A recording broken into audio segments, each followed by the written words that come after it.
আসসালামু আলাইকুম প্রিয় শিক্ষার্থীরা, কেমন আছো তোমরা সবাই?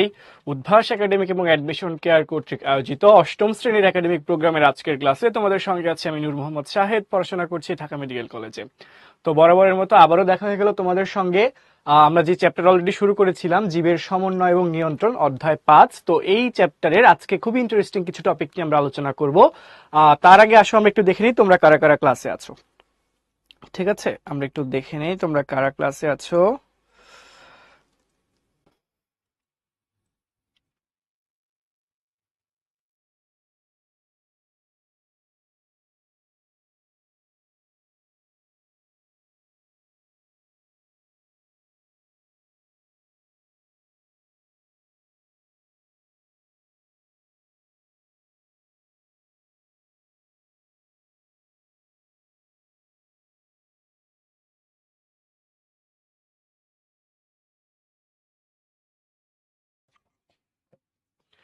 ঠিক আছে, ওকে, চমৎকার। দেখতে পাচ্ছি অনেকেই আছো ক্লাসে। আজমাইন, নুসাইবা, মুজাহিদ, শান, সিমি, মৌনতা, রাজিন, তানজিম, মুজাহিদ, আরিশা, আকাশ, অন্তরা, সাদ চৌধুরী, তামিম, মুজাহিদ, নুসরাত। ওকে ওকে, যারা সালাম দিয়েছো সবাইকে ওয়ালাইকুম আসসালাম। আমি আলহামদুলিল্লাহ ভালো আছি, তোমরা কেমন আছো সেটা একটু জানিয়ে দিও। তো তোমরা জানাতে জানাতে আমরা একটু দেখে ফেলি গত ক্লাসে আমাদের হোমওয়ার্কটা কি দেওয়া ছিল। দেখো, গত ক্লাসে আমরা ফাইটো হরমোনগুলো নিয়ে আলোচনা করেছিলাম। যে সকল জৈব রাসায়নিক পদার্থ জীবদেহের স্বাভাবিক বৃদ্ধি ও বিকাশ এবং জৈব রাসায়নিক কার্যাবলী নিয়ন্ত্রণ করে থাকে তাদেরকে আমরা বলি হরমোন। আর উদ্ভিদে যে সকল হরমোন ক্রিয়া করে তাদেরকে আমরা বলি ফাইটো হরমোন। অর্থাৎ এক কথায় বলা যেতে পারে, যে সকল জৈব রাসায়নিক পদার্থ উদ্ভিদের স্বাভাবিক বৃদ্ধি বিকাশ ও দেহের জৈব রাসায়নিক কার্যাবলী নিয়ন্ত্রণ করে থাকে তাদেরকে আমরা বলি উদ্ভিদ হরমোন বা ফাইটো হরমোন। তো আমরা বিভিন্ন রকম ফাইটো হরমোন নিয়ে পড়েছিলাম, যে অক্সিন, জিবেরেলিন, তারপর ইথিলিন, ফ্লোরিজেন ইত্যাদি ইত্যাদি অনেক কিছু পড়েছিলাম। তো এর উপর ভিত্তি করে একটা উদ্দীপক দেওয়া ছিল, যে দেখো বলা ছিল ঘ নম্বর প্রশ্নটা দেখো কি বলেছে। গতে বলেছিল যে তামিমাদের আম গাছে এরূপ অবস্থা সৃষ্টি হওয়ার কারণ। অবস্থাটা কি ছিল? তামিমাদের আম গাছে ফুল আসে নাই। কি হয় নাই? ফুল আসে নাই। ঠিক আছে, এবং যা এসেছিল তাও ঝরে গেছে। তাহলে ঘটনা কিন্তু দুইটা, একটা হচ্ছে ফুল আসে নাই, আর একটা হচ্ছে ফুল ঝরে গেছে। তো আমরা যদি একটু মনে করে দেখি, আমরা যে ইথিলিনের কাজ পড়েছিলাম, ইথিলিনের কাজের মধ্যে অন্যতম একটা কাজ ছিল কি? ফুল ফল সৃষ্টির সূচনা করা। অর্থাৎ একটা গাছে ফুল আসা এবং ফল তৈরি হওয়া, এটাকে ত্বরান্বিত করে বা এটা সূচনা করে দেয় কে? ইথিলিন। তার মানে এই যে গাছে ফুল আসেনি, এটি কোন হরমোনের কোন হরমোনের অভাবে আসে নাই? ইথিলিন হরমোনের অভাবে আসে নাই। আবার এই যে বলছে যে যা এসেছিল, অল্প কিছু যেসব ফুল আসছে সেগুলো আবার ঝরে গেছে। আমরা কি পড়েছিলাম? যেটা অক্সিন, এই অক্সিন কি করে? ফুলের বা ফলের অকালে ঝরে পড়াটা রোধ করে। ঠিক আছে, ফুলের বা ফলের অকালে ঝরে পড়াটা রোধ করে। তাহলে দেখো বলছে কোন হরমোনের অবস্থা বা এরূপ হরমোনের হওয়ার কারণটা কি? ফুল অকালে ঝরে গেছে কেন? কারণ এক্ষেত্রে কিন্তু অক্সিজেনের অভাব ছিল। ঠিক আছে, আবার ইথিলিন কিন্তু আরেকটা কাজও করতো। ঠিক আছে, এই ইথিলিন কিন্তু আরেকটা কাজও করতো, সেটা কিন্তু আবার ফুল ফলের ঝরে পড়াকে ত্বরান্বিত করতো। তার মানে দেখো ফুল যে আসে নাই এর কারণ কি? ইথিলিনের অভাব। ঠিক আছে, ইথিলিনের অভাব, এটার কারণে কি হয় নাই? গাছে ঠিকঠাক মতো ফুল আসে নাই। আর ফুল যে ঝরে গেছে, এটা কার কারণে ঝরে গেছে বলতো? অক্সিনের অভাবের কারণে ঝরে গেছে। এখন তুমি বলতে পারো যে ভাইয়া, ইথিলিনের কারণেও তো ফুল ঝরে যায়। ভাই, ইথিলিনের কারণে যদি ফুল ঝরে যাইতো, ফুল ফল যদি ঝরে যাইতো, তাহলে ইথিলিন পর্যাপ্ত আছে আমি ধরে নিতাম। আর ইথিলিন যদি পর্যাপ্ত থাকতোই, তাইলে তো আর ফুল আসার অভাব দেখা দিত না। ঠিক আছে, ফুল তো পর্যাপ্ত আসতোই। সো আমাদের আনসারটা এভাবে হবে যে ফুল আসেনি কেন, সেটার ব্যাখ্যায় তুমি বলতে পারো কি? ইথিলিনের অভাবের কারণে ফুল আসে নাই। আর ফল কেন আর যা এসেছিল তাও কেন ঝরে গেছে? সেই একই কারণে, অর্থাৎ অক্সিন, এই অক্সিন হরমোনের অভাবের কারণে। ঠিক আছে, ওকে। এখন দেখো, চাচা একটা মন্তব্য করেছিল। চাচা বলেছিল কি? যে চাচা বললেন গাছটিতে কিছু হরমোনের অভাব রয়েছে, এবং তিনি আরো বললেন শুধু ফুল ধারণ নয়, উদ্ভিদের বিভিন্ন শারীরতত্ত্বীয় কাজে হরমোন সমন্বয় সাধন করে। তো এখানে তোমাকে এই যে চাচার শেষ উক্তিটি, অর্থাৎ শেষ উক্তি কোনটা? যে শুধু ফুল ধারণ নয়, উদ্ভিদের বিভিন্ন শারীরতত্ত্বীয় কাজেও কিন্তু সমন্বয় সাধন করে হরমোন। তো এই ব্যাপারটাই ব্যাখ্যা করতে হবে, অর্থাৎ বিভিন্ন প্রকার ফাইটো হরমোনের কাজ কিন্তু গুছিয়ে বর্ণনা করলেই চলবে। ঠিক আছে, হ্যাঁ, ওকে। এই তো তামিম, তুমি সঠিক লিখেছো। ইথিলিনের অভাবে ফুল আসে নাই, আর অক্সিনের অভাবে কি হচ্ছে? যে সকল ফুল আসছিল সেগুলো ঝরে গেছে। তো যারা বাড়ির কাজ করেছো তাদেরকে অবশ্যই ধন্যবাদ, যারা আপলোড দিয়েছো সবারটাই চেক করে দিয়েছি, আর যারা এখন আপলোড করে নাই তারা নেক্সট টাইম আপলোড করলেও চেক করে দিব, কোনো সমস্যা নেই, ঠিক আছে। আর ওকে, তাহলে আমরা একটু আজকের পড়াটা স্টার্ট করি। দেখো আজকে আমরা মেইনলি আলোচনা করব দুইটা টপিক নিয়ে, একটা হচ্ছে স্নায়ুতন্ত্র এবং এই স্নায়ুতন্ত্রের অন্তর্ভুক্ত মানে স্নায়ুতন্ত্রের প্রধান অংশ যেটাকে আমরা কি বলছি মস্তিষ্ক, ঠিক আছে। এই দুইটা স্ট্রাকচার নিয়ে আমরা আলোচনা করব। ওকে আচ্ছা, টাইম পাচ্ছ না অসুবিধা নেই, সামনে সময় পাবো করে নিবা। তো দেখো স্নায়ুতন্ত্রটা আসলে কি, স্নায়ুতন্ত্রটা কি এটার হচ্ছে সংজ্ঞাটা যদি আমরা একটু লক্ষ্য করি, তো দেখো ফার্স্টেই বলা আছে হোয়াট ইজ স্নায়ুতন্ত্র, প্রাণী দেহের যে তন্ত্র। এই স্নায়ুতন্ত্র কিন্তু প্রাণীদের থাকবে, উদ্ভিদে থাকবে না, এই কথাটা মনে রাখো। আমরা একদমই ছোট্ট বাবু, সবাই মাত্র ক্লাস 8-এ পড়ি, এই জন্য আমাদের ছোট্ট মাথায় মাঝে মধ্যে আমরা ভুলে যাই, ঠিক আছে। অনেকে মনে করে উদ্ভিদেও মনে হয় স্নায়ুতন্ত্র আছে, না, স্নায়ুতন্ত্র শুধুমাত্র কোথায় থাকবে, প্রাণী দেহে থাকবে। তো দেখো প্রাণী দেহের যে তন্ত্র দেহের বিভিন্ন অঙ্গের মধ্যে সংযোগ রক্ষা করে, কি করে, দেহের বিভিন্ন অঙ্গের মধ্যে সংযোগ রক্ষা করে। এছাড়াও কি করে, বিভিন্ন জৈবিক কার্যাবলীর মধ্যে সমন্বয় সাধন করে, কি করে, জৈবিক কার্যাবলীর মধ্যে সমন্বয় সাধন করে এবং উদ্দীপনায় সাড়া দিয়ে উপযুক্ত প্রতিবেদন সৃষ্টি করে, কি করে, উদ্দীপনায় সাড়া দিয়ে উপযুক্ত প্রতিবেদন সৃষ্টি করে। কাজ দেখো তিনটা, কয়টা কাজ, তিনটা কাজের কথা আমরা বললাম। প্রথম কাজটা কি, বিভিন্ন অঙ্গের সংযোগ রক্ষা করা। দ্বিতীয় কাজটা কি, বিভিন্ন জৈবিক কার্যাবলীর মধ্যে সমন্বয় সাধন করা। তৃতীয় কাজটা কি, উদ্দীপনায় সাড়া দিয়ে উপযুক্ত প্রতিবেদন সৃষ্টি করার মাধ্যমে পরিবেশের সাথে সম্পর্ক রক্ষা। তার মানে আরেকটা কথা মনে রাখবো, এই তিনটা ঘটনার ফলে সে কি করতেছে, আলটিমেটলি পরিবেশের সঙ্গে সম্পর্ক রক্ষা করতেছে। এই তন্ত্রটাকে আমরা কি বলছি, স্নায়ুতন্ত্র। এই তন্ত্রকে আমরা কি বলছি, স্নায়ুতন্ত্র বা নার্ভাস সিস্টেম, ঠিক আছে। ওকে, বা নার্ভ সিস্টেম, নিউরন সিস্টেম না নিউরোনাল সিস্টেম বলতে পারো, অথবা নার্ভাস সিস্টেম। ওকে আচ্ছা, মস্তিষ্ক কিভাবে আকার দেখিয়ে দিবেন রাফি, মস্তিষ্ক আঁকতে হয় না, বুঝছো, মস্তিষ্কের চিহ্নিত চিত্র কখনো আঁকতে হয় না, আর এটার স্বাভাবিক ছবি তোমাদের কোনো কাজে লাগবে না, ঠিক আছে, এটার চিহ্নিত চিত্র লাগে না। আচ্ছা এখন দেখো ইব্বান জিজ্ঞাসা করেছে তন্ত্র কি, তন্ত্র কি, ঠিক আছে। তন্ত্র কি, দেখো কতগুলা কোষ মিলে তৈরি করে হচ্ছে টিস্যু, আর কতগুলা টিস্যু মিলে তৈরি করে হচ্ছে অঙ্গ, আর কতগুলো অঙ্গ মিলে তৈরি করে একটা নির্দিষ্ট তন্ত্র। যেমন আমরা যদি শ্বসন তন্ত্রের কথা বলি, কতগুলো অঙ্গ, যেমন নাক, তারপরে হচ্ছে শ্বাসনালী, গলবিল, ফুসফুস, ঠিক আছে, এই বিষয়গুলো এই অঙ্গগুলো নিয়ে তৈরি হয়েছে আমাদের শ্বসন তন্ত্র। এই তন্ত্রের মধ্যে থাকে কতগুলো অঙ্গ যারা একত্রে একটা নির্দিষ্ট প্রক্রিয়া বা কাজ সম্পন্ন করে থাকে। যেমন শ্বসনের কাজটা সম্পন্ন করার জন্য যে অঙ্গগুলো নিয়োজিত আছে তাদেরকে একসঙ্গে আমরা বলি হচ্ছে শ্বসন তন্ত্র। ঠিক একইভাবে এই যে স্নায়ুগুলা মিলে বিভিন্ন ধরনের মস্তিষ্ক, বিভিন্ন ধরনের স্নায়ু, সুষুম্না কাণ্ড, এদের সমন্বয়ে আমাদের দেহে যে তন্ত্র গড়ে উঠেছে সেটাকে আমরা বলছি স্নায়ুতন্ত্র। তার মানে তন্ত্রটা কি, কতগুলো অঙ্গ যখন একটা নির্দিষ্ট কাজে নিয়োজিত থাকে তখন এই অঙ্গের সমষ্টিকে আমরা কি বলছি, তন্ত্র, ঠিক আছে।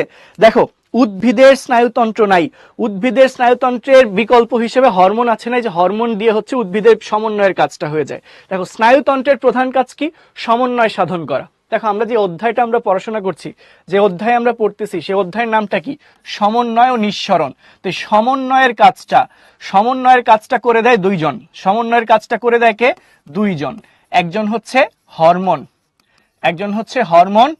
আরেকজনকে স্নায়ুতন্ত্র, ঠিক আছে, আরেকজনকে স্নায়ুতন্ত্র, ঠিক আছে। তো প্রাণীর দেহে, প্রাণী কি উদ্ভিদের চেয়ে উন্নত না, এই জন্য প্রাণীর দেহে হরমোন এবং স্নায়ুতন্ত্র দুইটা জিনিসই আছে, কিন্তু উদ্ভিদের দেহে কোনো স্নায়ুতন্ত্র নেই, শুধুমাত্র কি আছে, হরমোন আছে। কথা ক্লিয়ার? হ্যাঁ, স্নায়ু শুধুমাত্র প্রাণীতেই থাকবে। ওকে, এখন একটু খেয়াল করো, তাহলে আমরা স্নায়ুতন্ত্রের সংজ্ঞাটা, ডেফিনেশনটা আরেকবার একটু লক্ষ্য করব। কি বলা ছিল, যে প্রাণী দেহের যে তন্ত্র দেহের বিভিন্ন অঙ্গের সংযোগ রক্ষা করে, জৈবিক কার্যাবলীর মধ্যে সমন্বয় সাধন করে এবং উদ্দীপনায় সাড়া দিয়ে উপযুক্ত প্রতিবেদন সৃষ্টির মাধ্যমে পরিবেশের সঙ্গে সম্পর্ক রক্ষা করে, তা সেই তন্ত্রটাকে আমরা কি বলছি, স্নায়ুতন্ত্র। তো দেখো স্নায়ুতন্ত্রের গাঠনিক এবং কার্যকরী একককে আমরা কি বলি, স্নায়ুকোষ বা নিউরন বলি। কি বলি, স্নায়ুতন্ত্রের গাঠনিক এবং কার্যকরী একককে কি বলা হয়, স্নায়ুকোষ বা নিউরন বলা হয়, ঠিক আছে। তাহলে দিস ইজ নিউরন। নিউরনের সংজ্ঞা যদি আসে, সৃজনশীলের ক নম্বরে যদি আসে, জ্ঞানমূলক প্রশ্নে যদি জিজ্ঞাসা করে নিউরন কি, আনসার হবে স্নায়ুতন্ত্রের গাঠনিক এবং কার্যকরী একককে হচ্ছে নিউরন বলে। ওকে, উদ্দীপক এবং উদ্দীপনার মধ্যে পার্থক্য কি, জাভিদ। দেখো জাভিদ, তুমি আমাকে জিজ্ঞাসা করলা যে উদ্দীপক এবং উদ্দীপনার মধ্যে পার্থক্য কি। এই যে তুমি যে কমেন্ট বক্সে প্রশ্নটা করলা যে ভাইয়া এটার মধ্যে পার্থক্য কি, এই প্রশ্নটা হচ্ছে আমার জন্য উদ্দীপনা হিসেবে কাজ করেছে। কি হিসেবে কাজ করেছে? উদ্দীপনা। আর এই উদ্দীপনার যোগান দিয়েছে কে, মানে প্রশ্নটা করেছে কে? তুমি নিজে। তার মানে তুমি হচ্ছে উদ্দীপক।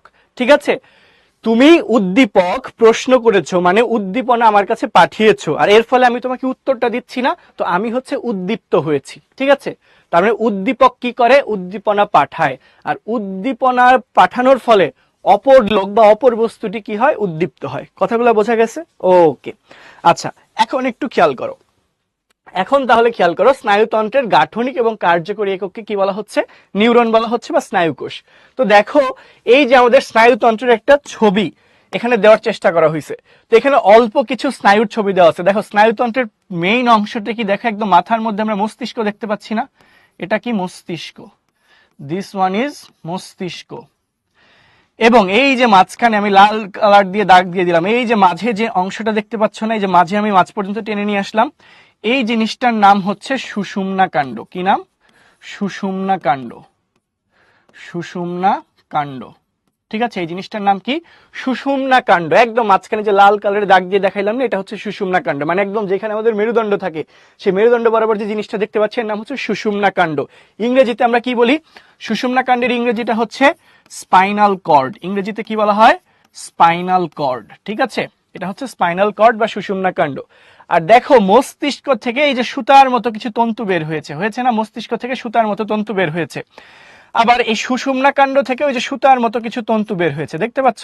আবার এই যে বড় বড় স্নায়ু সারা দেহে বিন্যস্ত আছে, সুতাগুলো দেখো সারা দেহের সব জায়গায় বিন্যস্ত। এখানে অল্প কিছু সুতার মতো অংশ দেখিয়েছে, শুধু অল্প কিছু সুতার মতো অংশ এখানেই না, সারা দেহের প্রত্যেকটা জায়গায় আছে। এই সুতার মতো অংশগুলাকে বলা হচ্ছে স্নায়ু। এই যে এগুলো আমরা যা দেখতে পাচ্ছি, এগুলা কি? স্নায়ু। ঠিক আছে, এই স্নায়ুকেই ইংরেজিতে কি বলে জানো? স্নায়ুকেই ইংরেজিতে বলা হয় নার্ভ। স্নায়ুকেই ইংরেজিতে কি বলা হয়? নার্ভ বলা হয়। কথাটা ক্লিয়ার হয়েছে? তার মানে দেখো মস্তিষ্ক, সুষুম্না কাণ্ড। দেখো মস্তিষ্ক, মস্তিষ্কই হচ্ছে আমাদের ব্রেন, এটা তো সবাই জানি আমরা। মস্তিষ্কের ইংরেজি হচ্ছে ব্রেন। তো এই যে মস্তিষ্ক, সুষুম্না কাণ্ড এবং এদের থেকে বের হওয়া স্নায়ুর সমন্বয়ে তৈরি হয় মানুষের স্নায়ুতন্ত্র। ঠিক আছে, ওকে, কথাটা ক্লিয়ার হয়েছে? আচ্ছা, মেরুদণ্ড আর সুষুম্না কাণ্ড কি সেম? না ভাইয়া, মেরুদণ্ডের ভেতরে অবস্থান করে সুষুম্না কাণ্ড। বুঝতে পেরেছেন? মেরুদণ্ডের ভেতরে থাকে হচ্ছে সুষুম্না কাণ্ড। এই যে পিঠের মাঝখানে যে হাড়গুলো আছে না, এই হাড়গুলো একসঙ্গে যুক্ত হয়ে যে লম্বা একটা নলের মতো অংশ তৈরি করেছে, এই নলটাকে বলা হয় মেরুদণ্ড। আর এই মেরুদণ্ডের ভেতরে থাকে কি? সুষুম্না কাণ্ড। ঠিক আছে, মেরুদণ্ডের ভেতরে থাকে সুষুম্না কাণ্ড। কথা বোঝা গেছে? দেখেন, আপনার যখন জন্ম হয়েছিল, আপনার যখন জন্ম হয় মানে আপনি যখন ভ্রূণ অবস্থায় মায়ের পেটে ছিলেন, তখন আপনার এরকম একটা লম্বা টিউব ছিল। ঠিক আছে, এই টিউবটাকে বলা হয় নিউরাল টিউব। আমি একটু মেডিকেলের কিছু পড়াশোনা আপনাদেরকে করাই দিই। দেখেন, এরকম একটা টিউব ছিল, নালী ছিল, এই টিউবটাকে বলা হয় নিউরাল টিউব। এই নিউরাল টিউবের সামনের দিকের অংশটা হঠাৎ করে ফুলতে শুরু করে। হঠাৎ করে কি হয়? এই নিউরাল টিউবের সামনের দিকের অংশটা হঠাৎ করে এরকম ফুলে যায়, এই যেরকম ফুলে যায়, আর পেছনের দিকটা এরকম নলের মতোই থাকে। তো যে অংশটা ফুলে গেল, এই ফুলে যাওয়া অংশটা, এই ফুলে যাওয়া অংশটা একসময় কিসে পরিণত হয়? মস্তিষ্কে পরিণত হয়। এবং পেছনে যে নলের মতো অংশটা রয়ে গেল না, এটা কি হিসেবে অবস্থান করে? সুষুম্না কাণ্ড হিসেবে অবস্থান করে। কি হিসেবে? সুষুম্না কাণ্ড হিসেবে অবস্থান করে। পরবর্তীতে যখন হাড় সৃষ্টি হয়, তখন কি হয়? তখন কি হয়? এই সুষুম্না কাণ্ডের চারদিকে এরকম কিছু হাড় এসে অবস্থান নেওয়া শুরু করে, এই যেভাবে হাড়গুলো অবস্থান নেওয়া শুরু করে। ঠিক আছে, এই হাড়গুলা দেখো, এই হাড়ের ভেতরে তাহলে কি আছে? সুষুম্না কাণ্ড আছে। তাহলে এই যে পিঙ্ক কালারে আমি যে হাড়গুলো আঁকলাম না, এই হাড়গুলার নামই হচ্ছে, এই হাড়গুলার নাম, এই হাড়গুলা মিলে এই হাড়গুলার নাম হচ্ছে কশেরুকা। এই হাড়গুলার নাম কি? কশেরুকা। ঠিক আছে, আর এরকম অনেকগুলা কশেরুকা মিলে, এই যে অনেকগুলা কশেরুকা মিলে যে স্ট্রাকচারটা তৈরি হয়েছে, যে গঠনটা তৈরি হয়েছে, এর নামই হচ্ছে মেরুদণ্ড। এর নাম কি? মেরুদণ্ড। ঠিক আছে, তাহলে দেখো ব্যাপারটা কি? এটা হচ্ছে আমাদের মস্তিষ্ক, এটা হচ্ছে মস্তিষ্ক। ঠিক আছে, তাহলে একদম উপরে দিকে থাকে হচ্ছে মস্তিষ্ক, মাথার ভেতরে এই যে কি থাকে? এই যে মাথার ভেতরে কি আছে? মস্তিষ্ক আছে। আর মেরুদণ্ডের ভেতরে কি আছে? সুষুম্না কাণ্ড আছে। কথা ক্লিয়ার? আচ্ছা, এখন স্নেহা জিজ্ঞাসা করেছে কশেরুকা কি? কশেরুকা কি? দেখো, কশেরুকা হচ্ছে এই যে আমাদের মেরুদণ্ড আছে, মেরুদণ্ড বলে আমরা খন্ড খন্ড ছোট ছোট হাড়গুলা যুক্ত হয়ে তৈরি হয়েছে, এই খন্ড খন্ড হাড়গুলাকেই বলা হচ্ছে কশেরুকা। মানে মেরুদণ্ড তৈরি করেছে কে? কশেরুকা। নার্ভ দেখা যায় কিনা? দেখেন, আমি এই যে দাঁড়িয়ে আছি, আমাকে তো দেখা যাচ্ছে, আমার হাত দেখতে পাচ্ছেন। এখন আমার হাতের মধ্যে কোনো নার্ভ কি আপনি দেখতে পাচ্ছেন? পাচ্ছেন না। কারণ নার্ভ হচ্ছে ত্বকের নিচে আছে, ত্বকের নিচে নার্ভ আছে, তো স্বাভাবিক অবস্থায় নার্ভ তুমি খালি চোখে দেখতে পাবা না। কিন্তু তুমি যদি কেটে ফেলো, তুমি যদি আমার শরীরটাকে কেটে ফেলো, তখন হচ্ছে তুমি কিন্তু রক্তনালীর মতো বড় বড় নার্ভগুলো দেখতে পাবা। এই যে হাতের মতো যে লম্বা লম্বা নার্ভ দেখতে পাচ্ছ না, যে স্নায়ু দেখতে পাচ্ছ না, এগুলো তুমি কাটার পরে খালি চোখে দেখতে পাবা। ঠিক আছে, তাছাড়া সুস্থ স্বাভাবিক মানুষের আচ্ছা হ্যাঁ, এই যে নওরিন, তাছাড়া সুস্থ স্বাভাবিক মানুষের স্নায়ু তুমি এমনিতে দেখতে পারবে না। নওরিন জিজ্ঞাসা করেছে সুষুম্না কাণ্ড মেরুরজ্জু এক কিনা। জি, সুষুম্না কাণ্ড আর মেরুরজ্জু সেম। এই সুষুম্না কাণ্ডের আরেক নামই হচ্ছে মেরুরজ্জু, একই জিনিস। ওকে, আসেন সামনে যাই। তাহলে এই বিষয়গুলো যদি ক্লিয়ার হয়, তাহলে দেখো স্নায়ুতন্ত্রে তিনটা জিনিস থাকবে মেইনলি, মস্তিষ্ক, সুষুম্না কাণ্ড, আর কি বলতো, আর হচ্ছে বিভিন্ন রকমের স্নায়ু। তো আসো কি বলেছে দেখো, স্নায়ুতন্ত্র। তো স্নায়ুতন্ত্রের গাঠনিক এবং কার্যকরী এককের নাম কি ছিল? নিউরন ছিল। এই নিউরনটা হচ্ছে মানব দেহের দীর্ঘতম কোষ, মানব দেহের দীর্ঘতম কোষ। ঠিক আছে, তো এই নিউরন আবার বিভিন্ন রকম হতে পারে। ঠিক আছে, একটা উদ্দীপনাবাহী নিউরন আর একটা হচ্ছে আজ্ঞাবাহী নিউরন। তো নিউরনের প্রকারভেদ তোমরা আরো বড় হলে শিখবা। তো মানুষের একটা বিশেষ নিউরন আছে যার নাম হচ্ছে মোটর নিউরন। ঠিক আছে, যার নাম কি? Motor neuron. তো এটা তোমরা বইয়ের টপিক না, তোমাদের জানানোর জন্য বলতেছি, এটা একটু জেনে রাখতে পারো, ইন্টারেস্টিং। মানুষের একটা বিশেষ নিউরন আছে যার নাম হচ্ছে মোটর নিউরন।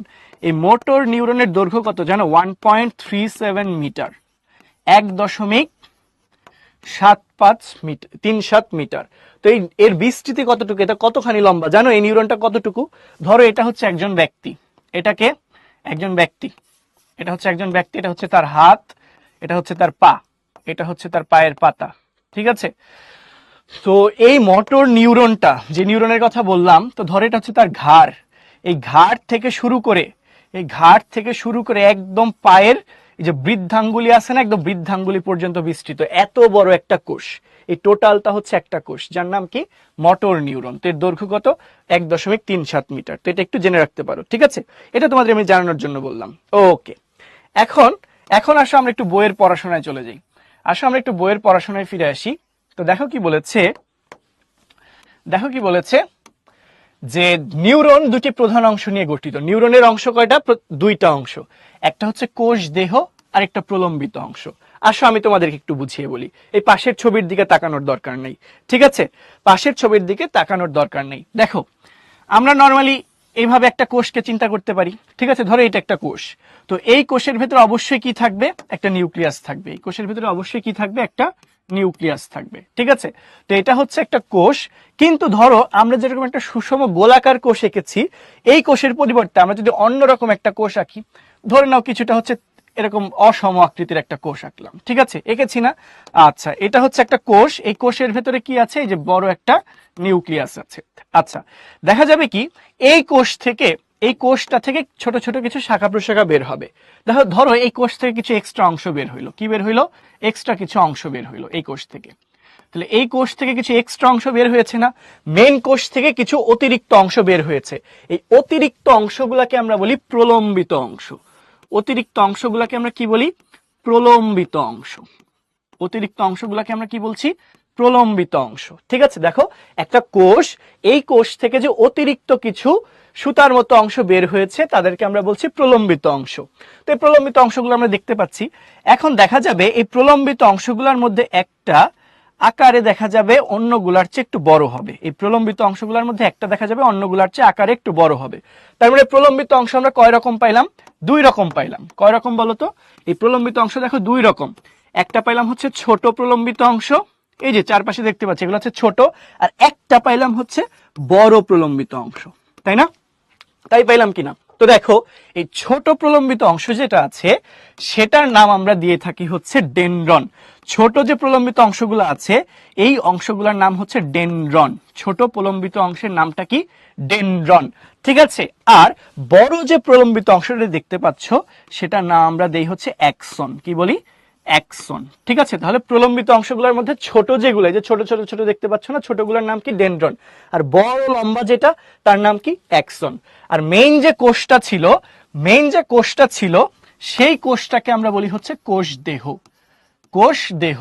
ঠিক আছে, আলাদা বোঝানোর জন্য তো কোষ, বাট দেহ কেন বলতেছি? কারণ এই কোষ থেকে তোর অতিরিক্ত অংশ বের হয়েছে, যাদেরকে বলছি প্রলম্বিত অংশ।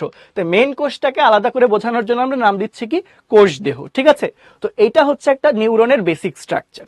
তো এখন দেখো, এই যে আমরা ছোট ছোট প্রলম্বিত অংশ ডেনড্রনের কথা বললাম না, এটা একটা ডেনড্রন, এটা একটা ডেনড্রন, এটা একটা ডেনড্রন, তো দেখা যায় ডেনড্রন থেকে আবার কিছু শাখা প্রশাখা বের হয়। ডেনড্রন থেকে কি বের হয়? ছোট কিছু শাখা প্রশাখা বের হয়। ঠিক আছে, ডেনড্রন থেকে দেখা যায় কিছু শাখা প্রশাখা বের হতে পারে। ডেনড্রন থেকে যে শাখা প্রশাখাগুলো বের হচ্ছে, ডেনড্রন থেকে বের হওয়া এই ছোট ছোট শাখা প্রশাখাগুলোকে বলা হয়, ডেনড্রন থেকে বের হওয়া এই ছোট্ট ছোট্ট শাখা প্রশাখাগুলোকে বলা হয় ডেনড্রাইট। কি বলা হয়? ডেনড্রাইট। ঠিক আছে, যেহেতু এরা ডেনড্রন থেকে বের হয়েছে তাই এদের নাম দেওয়া হচ্ছে কি? ডেনড্রাইট। কথা ক্লিয়ার? আচ্ছা, এই যে সাজিদ ভাইয়া, কুইজের জন্য অস্থির হয়েও না, যখন সময় হবে তখন অবশ্যই কুইজ দিব, ঠান্ডা মাথায় ক্লাসগুলো করতে থাকো। ঠিক আছে, ওকে। তাহলে আরেকবার বলি, দেখো একটা কোষ, এই কোষ থেকে কিছু ছোট ছোট শাখা বের হবে, এই শাখাগুলোকে আমরা কি বলি? প্রলম্বিত অংশ। ঠিক আছে, সবগুলা ছোট শাখা থাকবে, বাট একটা শাখা দেখা যাবে বড়। তো আমরা শাখা তার প্রলম্বিত অংশ দুই রকম পেলাম, একটা হচ্ছে ছোট প্রলম্বিত অংশ আর হচ্ছে বড় প্রলম্বিত অংশ। ছোট প্রলম্বিত অংশগুলোকে আমরা বলছি ডেনড্রন, আর একটা যে বড় প্রলম্বিত অংশ আছে সেটাকে আমরা কি বলছি? অ্যাক্সন। সেটাকে কি বলছি? অ্যাক্সন। তো এই ছোট প্রলম্বিত অংশ ডেনড্রন যেটা আছে, ডেনড্রনের গা থেকে দেখা যায় আবার এরকম ছোট ছোট শাখা প্রশাখা বের হয়। কি হয়? ছোট ছোট শাখা প্রশাখা বের হয়। এই ডেনড্রনের শরীর থেকে যে ছোট্ট শাখাগুলো বের হয়েছে তাদেরকে আমরা কি বলছি? ডেনড্রাইট বলছি। কথা ক্লিয়ার? তো এখন দেখো বাকি রয়ে গেল কি? অ্যাক্সন। কি রয়ে গেল? অ্যাক্সন। তো এই অ্যাক্সনের উপরে দেখা যায় কি? কিছু জৈব রাসায়নিক পদার্থ জমা হতে থাকে। অ্যাক্সনের উপরে কি দেখা যায়? কিছু জৈব রাসায়নিক পদার্থ জমা হতে দেখা যায়। ঠিক আছে, তো ধরো এটা আমরা একজন দেখতে পাচ্ছি, তো একজনের উপর কিছু জৈব রাসায়নিক পদার্থ জায়গায় জায়গায় জমা হয়। ধরো এখানে কিছু জৈব রাসায়নিক পদার্থ জমা হয়েছে, আবার একটু দূরে গিয়ে আবার এখানে কিছু জৈব রাসায়নিক পদার্থ জমা হয়েছে, আবার একটু দূরে গিয়ে একটু জৈব রাসায়নিক পদার্থ জমা হয়েছে। ঠিক আছে, এইভাবে ছোট ছোট জৈব রাসায়নিক পদার্থ জমা হয়ে একটু পুরু হয়ে যায়। আর অ্যাক্সনের একদম শেষ প্রান্তে ছোট ছোট তিনটা হচ্ছে আবার শাখা বের হতে থাকে, ছোট ছোট তিনটা শাখা বের হয়ে থাকে। তাহলে এই যে টোটাল যে অংশটা আমরা দেখতে পাচ্ছি, টোটাল যে স্ট্রাকচারটা আমরা দেখতে পেলাম লম্বা, এটার নামই কি? অ্যাক্সন। এটার নামই কি? অ্যাক্সন। ঠিক আছে, আচ্ছা, এটা যদি আমরা বুঝে থাকি তাহলে দেখো এই যে হলুদ রঙের লম্বা শাখাটার নাম কি ছিল? অ্যাক্সন। অ্যাক্সনের গায়ে কিছু জৈব রাসায়নিক পদার্থ জমা হয়েছে না? এই জৈব রাসায়নিক পদার্থ জমা হয়ে একটু মোটা মোটা মোটা মোটা অংশ তৈরি হয়েছে না? এই মোটা অংশগুলাকে আমরা বলি হচ্ছে মায়োলিন শীথ। শীথ মানে আবরণ। কি বলি? মায়োলিন আবরণ। মায়োলিন আবরণ। ঠিক আছে, কি বলি? মায়োলিন আবরণ। তো আবরণকে ইংরেজিতে বলা হয় শীথ। SHEATH। শীথ উচ্চারণটা কি? শীথ। ঠিক আছে, অনেকে এটাকে তালব্য স দিয়েও লেখে, শীথ। তো তোমাদের বইয়ে এই জন্য মায়োলিন আবরণকে মায়োলিন শীথও বলা আছে। ঠিক আছে, বিভিন্ন জৈব রাসায়নিক পদার্থ জমা হয়ে যে একটা আবরণের মতো তৈরি হয় একজনের উপরে, সেটাকে আমরা কি বলছি? মায়োলিন আবরণ বা মায়োলিন শীথ। ঠিক আছে, এরপর দেখো এই মায়োলিন শীথের উপরেও আলটিমেটলি একটা আবরণ থাকে। ধরো এটা আমি হচ্ছে পিঙ্ক কালারে দেখানো ছাড়া আর ওয়ে নাই আসলে, বুঝছো? আমরা পিঙ্ক কালারেই দেখাচ্ছি। একজনের উপরে কি থাকে? আবার এই যে একটা আবরণ থাকে, এই যে এরকম আবরণ থাকে। ঠিক আছে, এই যে আবরণ থাকে, এই যে টোটাল একজনের উপরে যে একটা আবরণ আছে, এই আবরণটাকে বলা হয় নিউরিলেমা। কি বলা? সরি, এক্সোলেমা। কি বলা হয়? এক্সোলেমা। ঠিক আছে, এটাকে কি বলা হচ্ছে? এক্সোলেমা বলা হচ্ছে। কথা ক্লিয়ার? কথা ক্লিয়ার? ঠিক আছে, জি, আবরণ। ওকে, না এটা স্মল ট্রি না। ওকে, আচ্ছা, ওকে ওকে ওকে ওকে ওকে। না না না না, ডেনড্রনের প্লুরাল ডেনড্রাইট না। ডেনড্রন থেকে যে ব্রাঞ্চগুলা বের হয় তাদেরকে বলা হচ্ছে ডেনড্রাইট। এক্সোলেমা হচ্ছে আবরণ। ওকে ওকে ওকে। আচ্ছা, নিউরোলজি বলতে কি বোঝায়? দেখো, স্নায়ুতন্ত্র বা নার্ভাস সিস্টেম নিয়ে ডিসকাস করা হয় বিজ্ঞানের যে শাখায়, সেটাকেই বলা হয় নিউরোলজি। এটা মেনলি মেডিকেল সায়েন্সের একটা ব্রাঞ্চ। ঠিক আছে, ওকে। না, 2 বছর বয়সী বাচ্চার নিউরন 1.37 মিটার, হ্যাঁ হতে পারে, অবশ্যই হতে পারে। প্যাচ খেয়ে থাকে। ঠিক আছে, প্যাচ খেয়ে থাকে, প্যাচায় থাকে। তো দেখো আমি বুঝাইতেছি পরে। তাহলে দেখো নিউরনের স্ট্রাকচারটা ক্লিয়ার হয়েছে, এটা কিন্তু খুব ইম্পর্টেন্ট। আমরা যদি পাশের ছবিটার দিকে একটু তাকাই, পাশের ছবিটা যাওয়ার আগে দেখো এই যে সিনাপসের নিউরনের একদম শেষ প্রান্তে, নিউরনের একদম শেষ প্রান্তে তিনটে যে গোটা গোটা অংশ দেখতে পাচ্ছ না? এই গোটা গোটা অংশগুলোকে আমরা বলছি নব। কি বলছি? নব। কিসের নব? সিন্যাপটিক নব। তো কেন এর নাম সিন্যাপটিক নব এটা আমি একটু পরে তোমাদেরকে বোঝাচ্ছি, এটাকে আমরা কেন সিন্যাপটিক নব বলি। তার আগে আরেকটা জিনিস দেখো, এই যে বলেছিলাম না বিভিন্ন জৈব রাসায়নিক পদার্থ তৈরি হয়ে মায়োলিনের আবরণটা তৈরি হয়েছে। তো মায়োলিনের আবরণ তো টোটালটা, বাট এই মায়োলিনের আবরণ দেখো দেখো এই মায়োলিনের আবরণের সাথে কি থাকে? বিশেষ কিছু চাপা চাপা কোষ থাকে, কিছু চ্যাপ্টা কিছু কোষ থাকে, ঠিক আছে? এই মায়োলিন আবরণের সাথে কিছু চ্যাপ্টা কোষ থাকে। এই চ্যাপ্টা কোষগুলোকে আমরা বলি সোয়ান কোষ। কি বলি? সোয়ান সেল, বা বাংলাতে বলি সোয়ান কোষ, ঠিক আছে? এটাকে আমরা কি বলি? সোয়ান কোষ বলি। তো তোমাদের জন্য আরেকবার রিক্যাপ করি, ঠিক আছে? আচ্ছা, ওকে, আরেকবার একটু রিক্যাপ করি। দেখো পুরাটা একটু দেখো, ফাঁকা পেজে যাই আমরা। তো ফার্স্টে যদি আমরা কোষ দেহ আকার কথা চিন্তা করি, ধরো এটা হচ্ছে কোষ দেহ, এই যে আমরা আঁকলাম না, এটা হচ্ছে কোষ দেহ। তো এটা হচ্ছে ধরো কোষ দেহের ভেতরে কি আছে? নিউক্লিয়াস আছে। কোষ দেহের ভেতরে কি আছে? নিউক্লিয়াস আছে। তো কোষ দেহ থেকে কিছু শাখা বের হবে। কোষ দেহ থেকে কি বের হবে? কিছু শাখা বের হবে, ঠিক আছে? এরকম কিছু শাখা বের হবে। একটা শাখা হবে লম্বা। কোষ দেহ থেকে বের হওয়া শাখাগুলোকে আমরা বলি প্রলম্বিত অংশ। এই প্রলম্বিত অংশগুলোর মধ্যে যেগুলো ছোট তাদেরকে আমরা বলি ডেনড্রন, আর এই লম্বাটাকে আমরা কি বলি? অ্যাক্সন। তো এরপর দেখো এই যে যেটা ডেনড্রন থেকে আবার দেখা যাবে কিছু শাখা বের হয়ে থাকবে। ডেনড্রন থেকেও কি বের হবে? কিছু শাখা বের হবে, এরকম, ঠিক আছে? ডেনড্রন থেকে বের হওয়া শাখাগুলোকে আমরা কি বলি? ডেনড্রাইট বলি। ডেনড্রন থেকে যে শাখা বের হয় তাদেরকে আমরা বলছি ডেনড্রাইট। তার মানে আমরা যদি মার্কিং করি তাহলে দিস ওয়ান ইজ কোষ দেহ। এটা হচ্ছে কোষ দেহ। আচ্ছা, এটা হচ্ছে কোষ দেহ।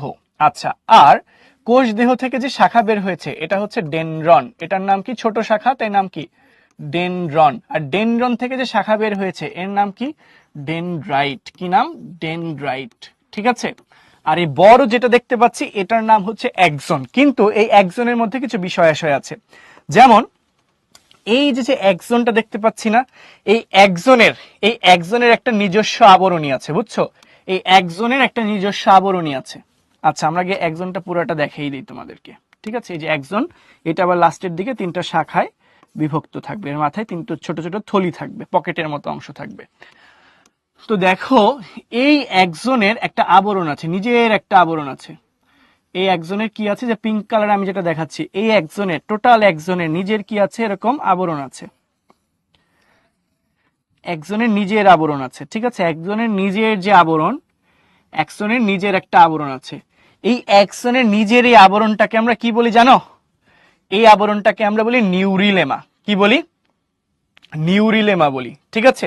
অ্যাক্সনের নিজের যে আবরণটা আছে সেটাকে আমরা বলি হচ্ছে নিউরিলেমা। সরি, এটাকে আমরা বলি অ্যাক্সোলেমা।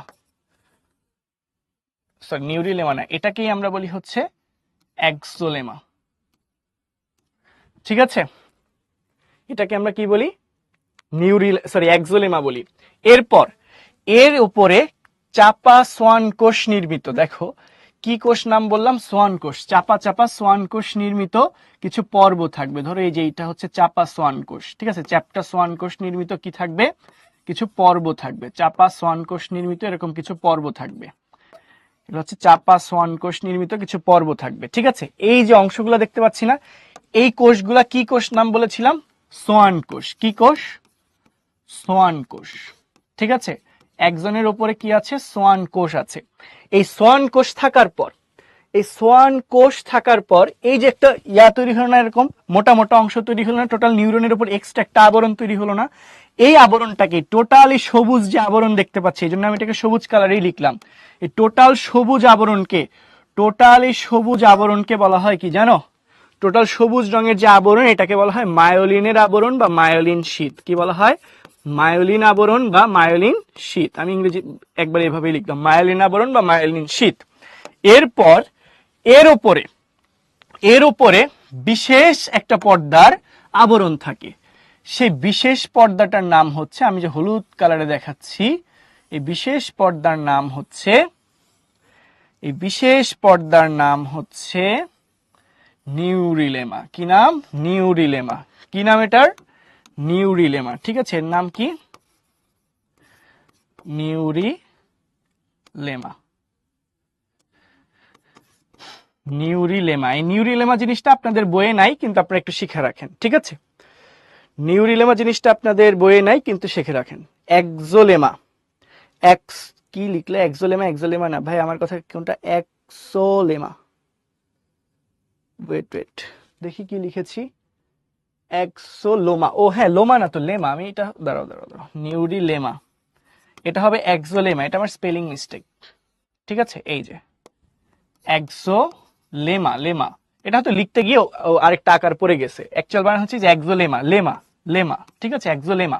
তো এখন দেখো, এখন দেখো, এখানে তোমাদের বোঝার বিষয় আছে, অনেক স্তর তৈরি হয়ে গিয়েছে না? আরেকবার দেখো, আমি একটু রিক্যাপ করি, ঠিক আছে? আচ্ছা, রিক্যাপ করার আগে দেখো, মেইন যে একজনটা একদম হলুদ কালারে এঁকেছিলাম, মেইন একজনটা হলুদ কালারের যে একজনটা এঁকেছিলাম, সেটার উপর পিঙ্ক কালারের একটা আবরণ দিয়েছিলাম, যার নাম কি? এক্সোলেমা। মানে একজনের মূল অক্ষের আবরণীটাকে বলা হচ্ছে এক্সোলেমা। এই এক্সোলেমা পরিবেষ্টিত একজনের ওপরে চাপা সোয়ান কোষ নির্মিত একটা আবরণ তৈরি হয়, যার নাম কি? যার নাম হচ্ছে মায়োলিন আবরণ বা মায়োলিন শীথ। এই মায়োলিন আবরণ তৈরি হওয়ার পরে দেখা যাবে কি, নিউরিলেমা নামের আবার একটা এই যে পর্দা দ্বারা টোটাল তোমার একজনটা ঘিরে থাকবে। তো দেখো, জায়গায় জায়গায় কিন্তু আমাদের এই মায়োলিন আবরণটা ছিল না, এই জন্য কিছু গুটি বা পর্বের মতো এলাকা সৃষ্টি হয়েছে না, কিছু নোড বা গুটি বা পর্বের মতো এলাকা সৃষ্টি হয়েছে না? ধরো যে এই এলাকাটা এখানে একটু গর্ত, এই এলাকাটা একটু গর্ত, এই এলাকাটা একটু গর্ত, এই গর্তগুলাকে আমরা বলি পর্ব। কি বলি? পর্ব। বিজ্ঞানী র্যানভিয়ার এটা আবিষ্কার করেছেন, তাই এর নাম অনুসারে এটাকে বলা হয় র্যানভিয়ারের পর্ব। কি বলা হয়? র্যানভিয়ারের পর্ব, ঠিক আছে? তো পর্বকে ইংরেজিতে আমরা কি বলি? নোট বলি। তাহলে এই নীল রঙে যা দেখতে পাচ্ছি, এই সবাই কি? র্যানভিয়ারের পর্ব। এই অংশগুলো না, এই যে চাপা যে অংশগুলো দেখতে পাচ্ছি না, এই যে চ্যাপটা যেখানে ভাঁজ হয়ে আছে, এগুলা কি? র্যানভিয়ারের পর্ব, ঠিক আছে? মায়োলিন সেথ, নট শীত। মুজাহিদ, মুজাহিদ ভাইয়া, মায়োলিন শীত, শীত, এই যে আমি আগেই লিখে দিয়েছি, তোমার বানান কারেক্ট না ভাইয়া, মায়োলিন শীত, ঠিক আছে? SHEATH, ওকে? আচ্ছা, হ্যাঁ, সোয়ান সেলের মধ্যে আছে। জি জুনি, জৈব রাসায়নিক পদার্থগুলো সোয়ান সেলের ভেতরে আছে, ঠিক আছে? ওকে, হ্যাঁ আমার ঠান্ডা লাগছে একটু। তাহলে এই বিষয়টা যদি ক্লিয়ার হয়ে থাকে, তাহলে দেখো এই যে লাস্টে, এই যে লাস্টে দেখো একজনের তিনটা শাখা দেখতে পাচ্ছ না? একদম লাস্টে গিয়ে একজনের তিনটা শাখা, শাখার মাথায় কিছু থলি আছে না? পকেটের মতো কিছু থলি আছে না? এই থলিগুলাকে আমরা বলি সিন্যাপটিক নব। এই থলিগুলাকে আমরা কি বলি? সিন্যাপটিক নব। তো হোয়াট ইজ সিন্যাপটিক নব, সেটা আমরা একটু পরেই শিখবো। জাস্ট নামটা দেখে রাখো, এর নাম হচ্ছে কি? সিন্যাপটিক নব। আরেকটা ব্যাপার একটু খেয়াল করো, এই যে আমরা কোষ দেহ এঁকে রেখেছি না, এই কোষ দেহে কিছু ছোট ছোট দানা থাকবে। কি থাকবে? কিছু ছোট ছোট দানা থাকবে। কোষ দেহের যে সাইটোপ্লাজম, এই সাইটোপ্লাজমে বিশেষ এক ধরনের দানা থাকবে। এই দানার নাম, এই দানা বিজ্ঞানী নিসল আবিষ্কার করেছেন। কি আবিষ্কার করেছেন? বিজ্ঞানী নিসল। এই নিসলের নাম অনুসারে এই দানাকে বলা হয় নিসল দানা। কি বলা হয়? নিসল দানা বলা হয়, ঠিক আছে? এই দানাকে কি বলা হয়? আচ্ছা, অ্যাকশনটা আরেকটু সহজ করে বুঝান। আচ্ছা ঠিক আছে, আরেকটু সহজ করে বুঝাই। দেখেন, দেখেন,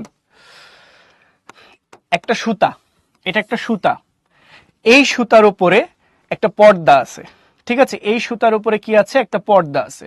তো ধরে নেন আমি পিঙ্ক কালারের পর্দাটা এঁকে দিচ্ছি, ঠিক আছে? এই যে ধরে নেন আমি পিঙ্ক কালারের পর্দাটা এঁকে দিলাম, তাহলে যে পিঙ্ক যে একটা পর্দা তৈরি হয়ে গেল না? এই পিঙ্কটা কি মেইন অ্যাকশনের পর্দা না? তাই পিঙ্ক কালারের এই পর্দাটাকে বলা হচ্ছে কি? পিঙ্ক কালারের পর্দাটাকে বলা হচ্ছে এক্সোলেমা। কি বলা হচ্ছে? এক্সোলেমা, ঠিক আছে? পিঙ্ক পর্দাটাকে বলা হচ্ছে এক্সোলেমা। এই এক্সোলেমা দ্বারা আবৃত হয়ে আছে কি? মেইন হলুদ মানে এক্সনটা। এর উপরে দেখা যাবে চাপা সোয়ান কোষ নির্মিত আরেকটা পর্দা তৈরি, আরেকটা স্তর তৈরি হবে। যেমন এই যে সোয়ান কোষ নির্মিত একটা পর্ব তৈরি হয়ে গেল, এই যে কমলা রঙের, এই যে একটা অংশ তৈরি হয়ে গেল, আবার আরেকটা আবরণ তৈরি হয়ে গেল এর উপর। কি দ্বারা? সোয়ান কোষ দ্বারা। আবার এই যে সোয়ান কোষ দ্বারা আরেকটা আবরণ তৈরি হয়ে গেল, হইল না? সোয়ান কোষের আবরণ তৈরি হয়ে গেল না? এই যে কমলা রঙে আমি যে আবরণগুলো তৈরি করলাম, এটা হচ্ছে সোয়ান কোষ দ্বারা তৈরি হয়েছে। কি কোষ? সোয়ান কোষ। কোষের নাম কি? সোয়ান কোষ, ঠিক আছে?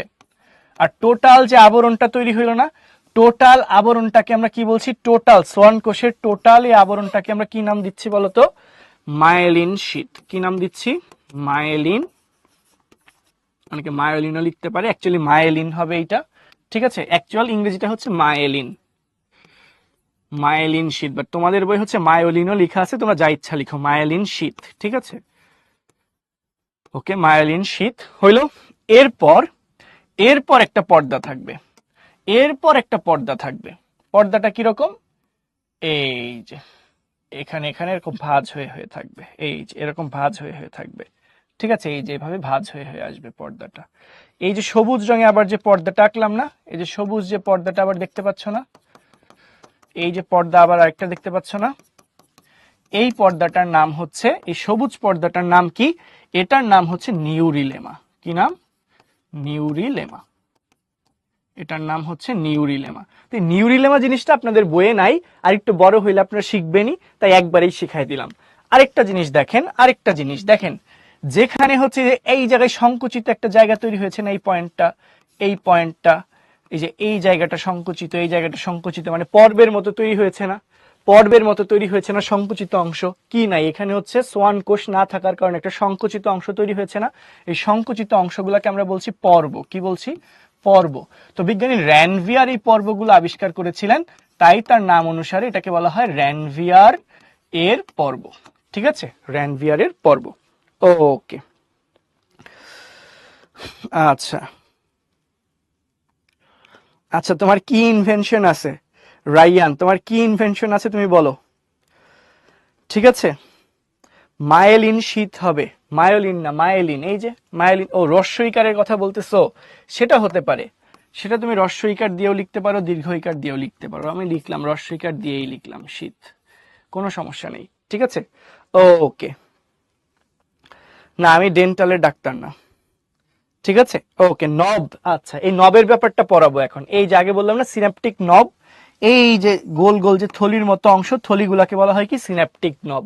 তো আসো সিনাপটিক নব আমি পড়াবো, তার আগে একটু বইয়ের ছবিটা যদি একটু দেখাই দিই তোমাকে। সিনাপটিক নব পড়াবো তখন বুঝবা। বইয়ের ছবিটার দিকে একটু লক্ষ্য করো, দেখো এই যে আমরা ছবিটা দেখতে পাচ্ছি, দিস ইজ এ নিউরন। এই নিউরনের এই অংশটা হচ্ছে কোষ দেহ। দেখো যে টোটাল যে অংশটা দেখতে পাচ্ছ না, এই যে এইটা হচ্ছে কি? কোষ দেহ। এই যে লেখা আছে, এটা হচ্ছে কোষ দেহ। কোষ দেহ থেকে যে শাখাগুলা বের, এই যে কোষ দেহ থেকে যে শাখা বের হয়েছে তার নাম কি? ডেনড্রন। একবারে তোমাদের বই দেখিয়েছে ডেনড্রাইট, এই যে ছোট ছোট ডেনড্রনের শাখা ডেনড্রাইট দেখিয়ে দিয়েছে। আর কোষ দেহের ভিতরে যে দানা দানা দানা দানা থাকবে তার নাম কি? নিসল দানা। ঠিক আছে, আচ্ছা, কোথাও আবার দানা নাই, সেটাকে বলছে দানাবিহীন এলাকা। এরপর যে মাঝে যে সংকুচিত অংশ দেখছেন, নাম র্যানভিয়ারের পর্ব।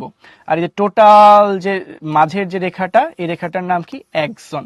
একজনের উপরে যে সোয়ান কোষ নির্মিত মায়োলিন শীত আছে, এই যে মায়োলিন শীত। আর একজনের মূল অক্ষের যে আবরণ তার নাম একজোলেমা। আর এই যে সোয়ান কোষ তো দেখাই দিছে একদম, এই যে মাথায় থলির মতো অংশ, ওই থলিগুলাকে কি বলতেছে? সিনাপটিক নব। তো সিনাপটিক নব কেন বলতেছে, এর কাজ কি? সিনাপটিক, হ্যাঁ, এই যে বইয়ের চিত্রটি তো বুঝাই দিলাম, অরিক। ঠিক আছে, এক জিনিস এতবার পড়াইলে ভুলে যাবা। ঠিক আছে, ভুলে যাবা বলেই তো বারবার পড়াচ্ছি, যাতে না ভুলো। ঠিক আছে, ওকে, আসেন সামনে যাই, আসেন সামনে যাই। দেখেন, নিউরনের স্ট্রাকচার কিন্তু পরীক্ষায় আসে, চিহ্নিত চিত্র আঁকতে বলে, সো এই চিত্রটা অবশ্যই প্র্যাকটিস করতে হবে। এই যে এই যে চিত্রটা দেওয়া আছে, এটা অবশ্যই প্র্যাকটিস করতে হবে। তো দেখেন, একটা নিউরনের কি কি অংশ আছে যদি আমরা একটু দেখি। একটা নিউরনের তাহলে প্রধান অংশ দুইটা, একটা কোষ দেহ আর একটা কোষ দেহ থেকে বের হওয়া শাখা প্রশাখা, যাকে আমরা বলছি প্রলম্বিত অংশ। তো প্রলম্বিত অংশ আবার দুই রকম ছিল, ডেনড্রন আর অ্যাক্সন। তো একটু কোষ দেহ নিয়ে যদি ডিটেইলে বলি, এটা হতে পারে গোলাকার, হতে পারে ডিম্বাকার, হতে পারে নক্ষত্র আকৃতির, মানে তারকাকার। ঠিক আছে, এরপরের কোষ আবরণী মানে কোষ ঝিল্লি, সাইটোপ্লাজম এবং নিউক্লিয়াস দ্বারা তৈরি। কিন্তু এতে কি থাকবে না? সেন্ট্রিওল থাকবে না। ঠিক আছে, কি থাকবে না? সেন্ট্রিওল থাকবে না। এবং কোষ দেহই হচ্ছে নিউরনের প্রধান অংশ। কোষ দেহই হচ্ছে নিউরনের প্রধান অংশ। এই স্টার্ট দেওয়া টপিকগুলো খুব ভালো করে দেখবা, এই স্টার্ট দেওয়া টপিকগুলো খুব ভালো করে মাথায় রাখবা। ঠিক আছে, এগুলো খুবই খুবই খুবই ইম্পর্টেন্ট। তাহলে কি কি থাকবে? কোষ ঝিল্লি, কোষ আবরণী মানে কোষ ঝিল্লি, সাইটোপ্লাজম, নিউক্লিয়াস মানে একটা নর্মাল সেলের যা যা থাকে তাই থাকবে। আর এই কিন্তু সমস্যা হচ্ছে সাইটোপ্লাজমীয় অঙ্গাণুগুলোর মধ্যে সেন্ট্রিওল থাকবে না। আমরা কি জানি? প্রাণী কোষে কিন্তু সেন্ট্রিওল থাকে, উদ্ভিদ কোষে সেন্ট্রিওল থাকে না। কিন্তু কিন্তু নিউরন প্রাণী কোষ হওয়া সত্ত্বেও এর মাঝে সেন্ট্রিওল থাকবে না। তো সেন্ট্রিওলের কাজ কি? কোষ বিভাজনে সহায়তা করে। আমরা পড়েছিলাম না, কোষ বিভাজনে অ্যাস্টার রশ্মি সৃষ্টি করে কে? সেন্ট্রিওল। প্রাণী কোষ তৈরির সময় অ্যাস্টার রশ্মি বিচ্ছুরণ করে হচ্ছে সেন্ট্রিওল, আর এই অ্যাস্টার রশ্মিগুলা মিলিত হয়ে তৈরি হয় স্পিন্ডল যন্ত্র। মাইটোসিস কোষ বিভাজনে পড়েছ না? তাহলে দেখো, সেন্ট্রিওলই যদি না থাকে, এটা একটা প্রাণীকোষ, এই প্রাণীকোষে কোনো সেন্ট্রিওল নাই, যেহেতু সেন্ট্রিওল নাই সো কোনো অ্যাস্টার রশ্মিও তৈরি হবে না। আর অ্যাস্টার রশ্মি যদি উৎপন্ন না হয় তাহলে কি স্পিন্ডল যন্ত্র সৃষ্টি হবে?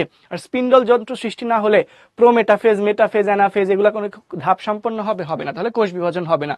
এই কারণে দেখো কোষ দেহে যেহেতু কোনো সেন্ট্রিওল থাকে না, সো কোষ দেহ অর্থাৎ নিউরনটা আলটিমেটলি বিভাজিত হতে পারে না, নিউরন বিভাজিত হতে পারে না। ঠিক আছে, তুমি যতগুলা নিউরন নিয়ে জন্মগ্রহণ করেছিলা এখনো তোমার মাথায় ততগুলা নিউরনই আছে, একটা বাড়েও নাই, কমতে পারে, যে কোনো কারণে ড্যামেজ ট্যামেজ হয়ে যাইতেই পারে। এই জন্য অনেকে দেখা যায় কমেন্ট বক্সে পাগলামি করে, হয়তো নিউরন টিউরন ড্যামেজ আছে, ঝামেলা আছে, কিন্তু অ্যাকচুয়ালি তোমার বডিতে তুমি জন্মের সময় যতগুলা নিউরন নিয়ে জন্মগ্রহণ করেছিলা ততগুলাই থাকার কথা। কিন্তু আমরা তো ছোট্ট মাথা নিয়ে জন্মগ্রহণ করেছিলাম, এখন এত বড় হইলাম কিভাবে, মাথাটা বড় হইলো কিভাবে? এটা একটা প্রশ্ন হইতে পারে না? এটা একটা প্রশ্ন হইতে পারে। তো এই প্রশ্নের উত্তর একদম ক্লাসের শেষে গিয়ে দিব। আসো সামনে যাই। অ্যাক্সনের কি কি অংশ দেখো। কোষ দেহের বিপরীত প্রান্ত থেকে যে এর শাখা বের হয় এবং এটা হচ্ছে লম্বা সুতার মতো, এবং নিউরনে একটি মাত্র অ্যাক্সন থাকে। একটা নিউরনে কয়টা অ্যাক্সন? একটাই অ্যাক্সন। আমরা যখন ছবি এঁকেছিলাম কয়টা অ্যাক্সন দেখাইছি? একটাই দেখাইছি। আগের ছবিতেও কয়টা দেখিয়েছিলাম? একটাই দেখিয়েছিলাম। বইয়ে কয়টা দেখিয়েছে? একটাই দেখিয়েছে। ঠিক আছে, ওকে। আসো সামনে যাই। ডেনড্রন। ডেনড্রন এটা হচ্ছে কোষদেহের চারদিক থেকে তৈরি হয়, অলরেডি আমরা জানি। এরা লম্বা হয় না সেটাও জানি। একটি নিউরনে অনেকগুলা ডেনড্রন থাকে, অনেকগুলা ডেনড্রন থাকে।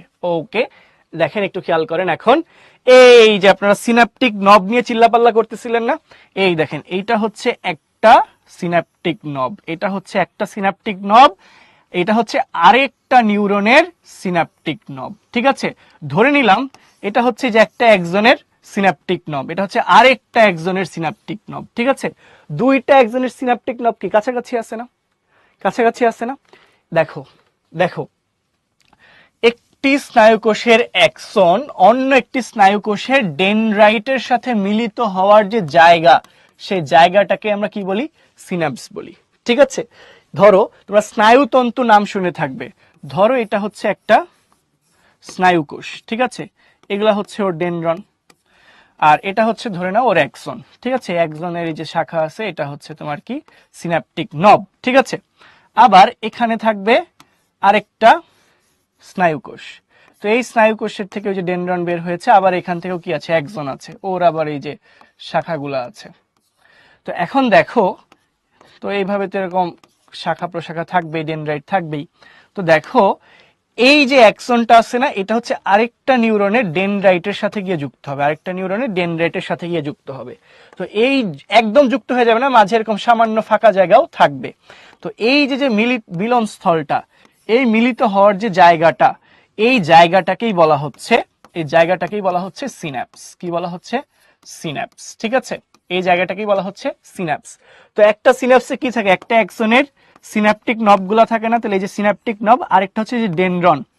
এই যে কোষ দেহ থেকে কি আসছে? এটা ধরো একটা কোষ দেহ, কোষ দেহ থেকে কি আসছে? যে ডেনড্রন গুলো আসছে না? তো ডেনড্রাইটের কি? ডেনড্রাইটের মাথায় ছোট ছোট এরকম সিনাপটিক নব থাকে। তাহলে এই যে যে স্ট্রাকচারটা তোমাদের ছবিতে যখন দেখানো হচ্ছে, এটা হচ্ছে একটা অ্যাক্সনের সিনাপটিক নব, এটা হচ্ছে আরেকটা ডেনড্রনের সিনাপটিক নব। ঠিক আছে, আর এই যে প্লেসটা আমরা দেখতে পাচ্ছি না, এই জায়গাটা, টোটালটাকে আমরা কি বলছি? একটা সিন্যাপস বলছি। টোটালটাকে কি বলছি?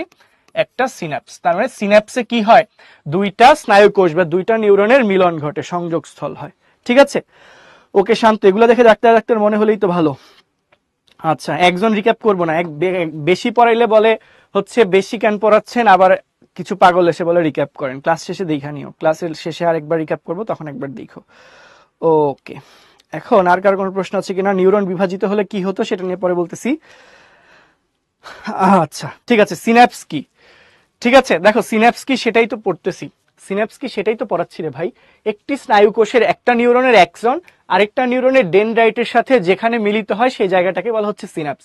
ধরে নাও এটা একটা নিউরনের অ্যাক্সন, এটা হচ্ছে আরেকটা নিউরনের ডেনড্রন। ঠিক আছে, এটা হচ্ছে কি একটা নিউরনের অ্যাক্সনের সিনাপটিক নব, এটা হচ্ছে আরেকটা নিউরনের ডেনড্রাইটের সিনাপটিক নব। তাহলে দুইটা আলাদা নিউরনের অংশ একটা জায়গায় গিয়ে যুক্ত হয়েছে না, এই যুক্ত হওয়ার জায়গাটাকেই বলা হচ্ছে কি?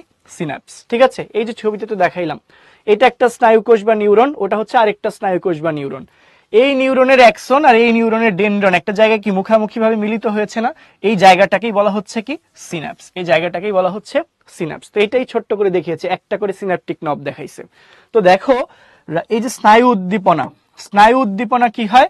এই যে অ্যাক্সনের মধ্য দিয়ে এই পর্যন্ত আসছে, আসার পর এই অ্যাক্সনের যে সিন্যাপটিক নব, সেখান থেকে পরবর্তী ডেনড্রনের সিন্যাপটিক নবে কিছু রাসায়নিক পদার্থ যাচ্ছে। কি যাচ্ছে? রাসায়নিক পদার্থ যাচ্ছে।